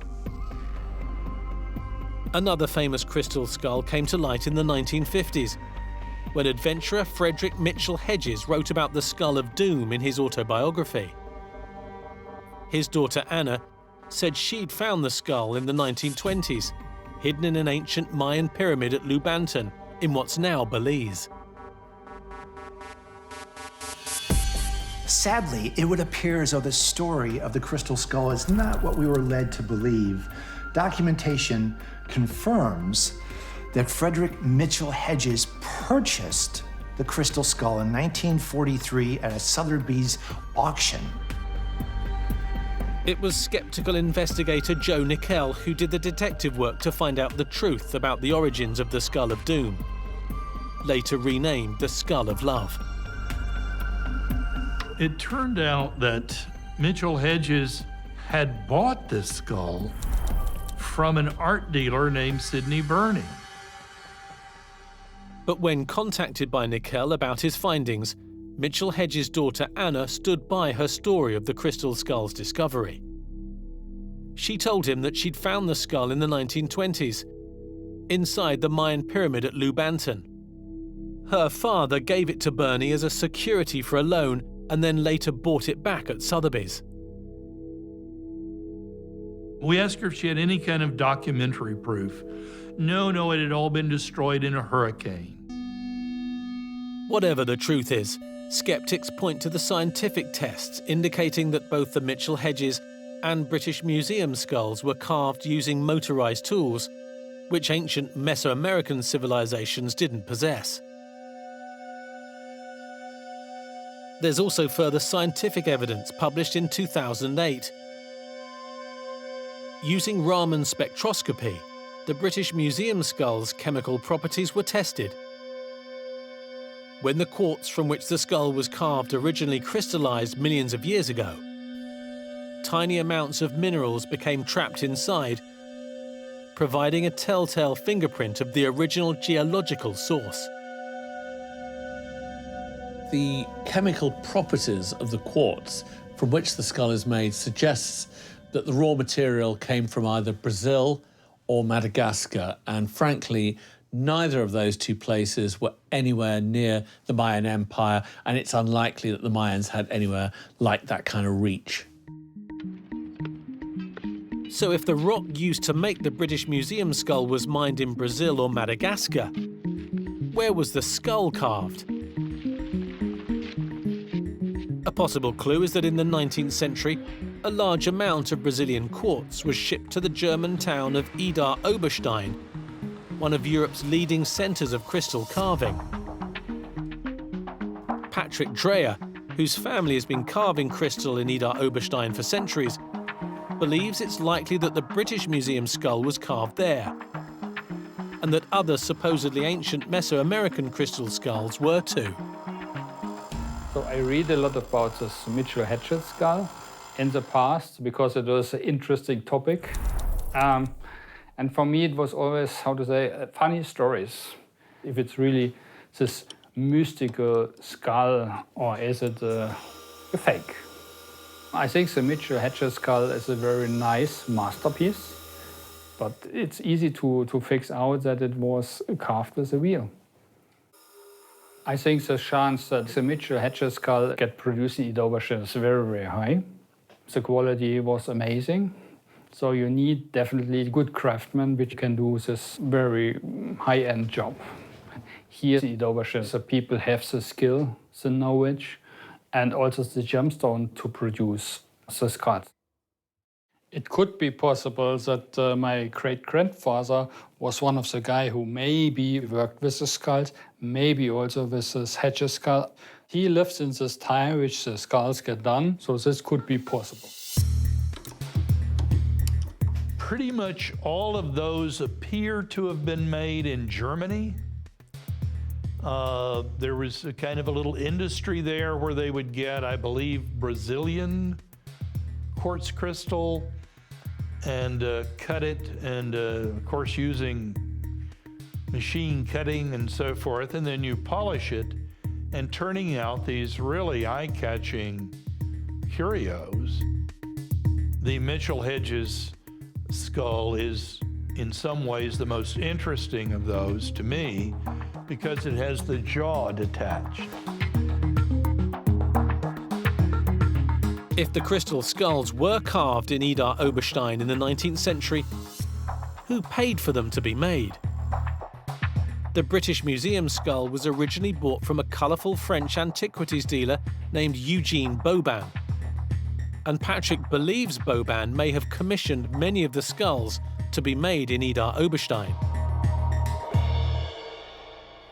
I think this Paris dealer, he get an idea to produce these skulls to sell it together with this nice story about the Mayas. Our gemstone carvers learned in Paris around 1870, 1871, the technique of gemstone carving. So it was easy that this guy gives the orders here to produce the skulls in Idar Oberstein. Later, for sure, he sells the skulls as original found in Mexico to earn money. Eugene Boban sold some crystal skulls. He sold them for profit and ends up having helped create an enduring mystery. The British Museum now accepts that their crystal skull isn't genuinely ancient and may well have been carved for Eugene Boban in Idar Oberstein in the 19th century. But believers in the crystal skull's extraordinary otherworldly powers remain unconvinced by skeptics' doubts. You know, everybody has their own truth. And I don't believe that the truth is absolute. I believe that we each have our own truth. The fact is that it works on people's hearts and opens them up and gives them a feeling of hope. I think it's really a good thing, and that's why I work and bring it around so people can experience this. Whether we believe the legends of the crystal skulls or not, we're fascinated by the fact that it just might be true. However, now we understand that the truth may not be as romantic or as adventurous as we were led to believe. Even though scientific evidence suggests the crystal skulls are modern fakes, believers remain convinced that the skulls have ancient supernatural powers. It seems inevitable that people will continue to believe what they want to believe. Some people really do feel affected by their reputed powers. So whatever the truth is, the legendary crystal skulls will surely long be treasured.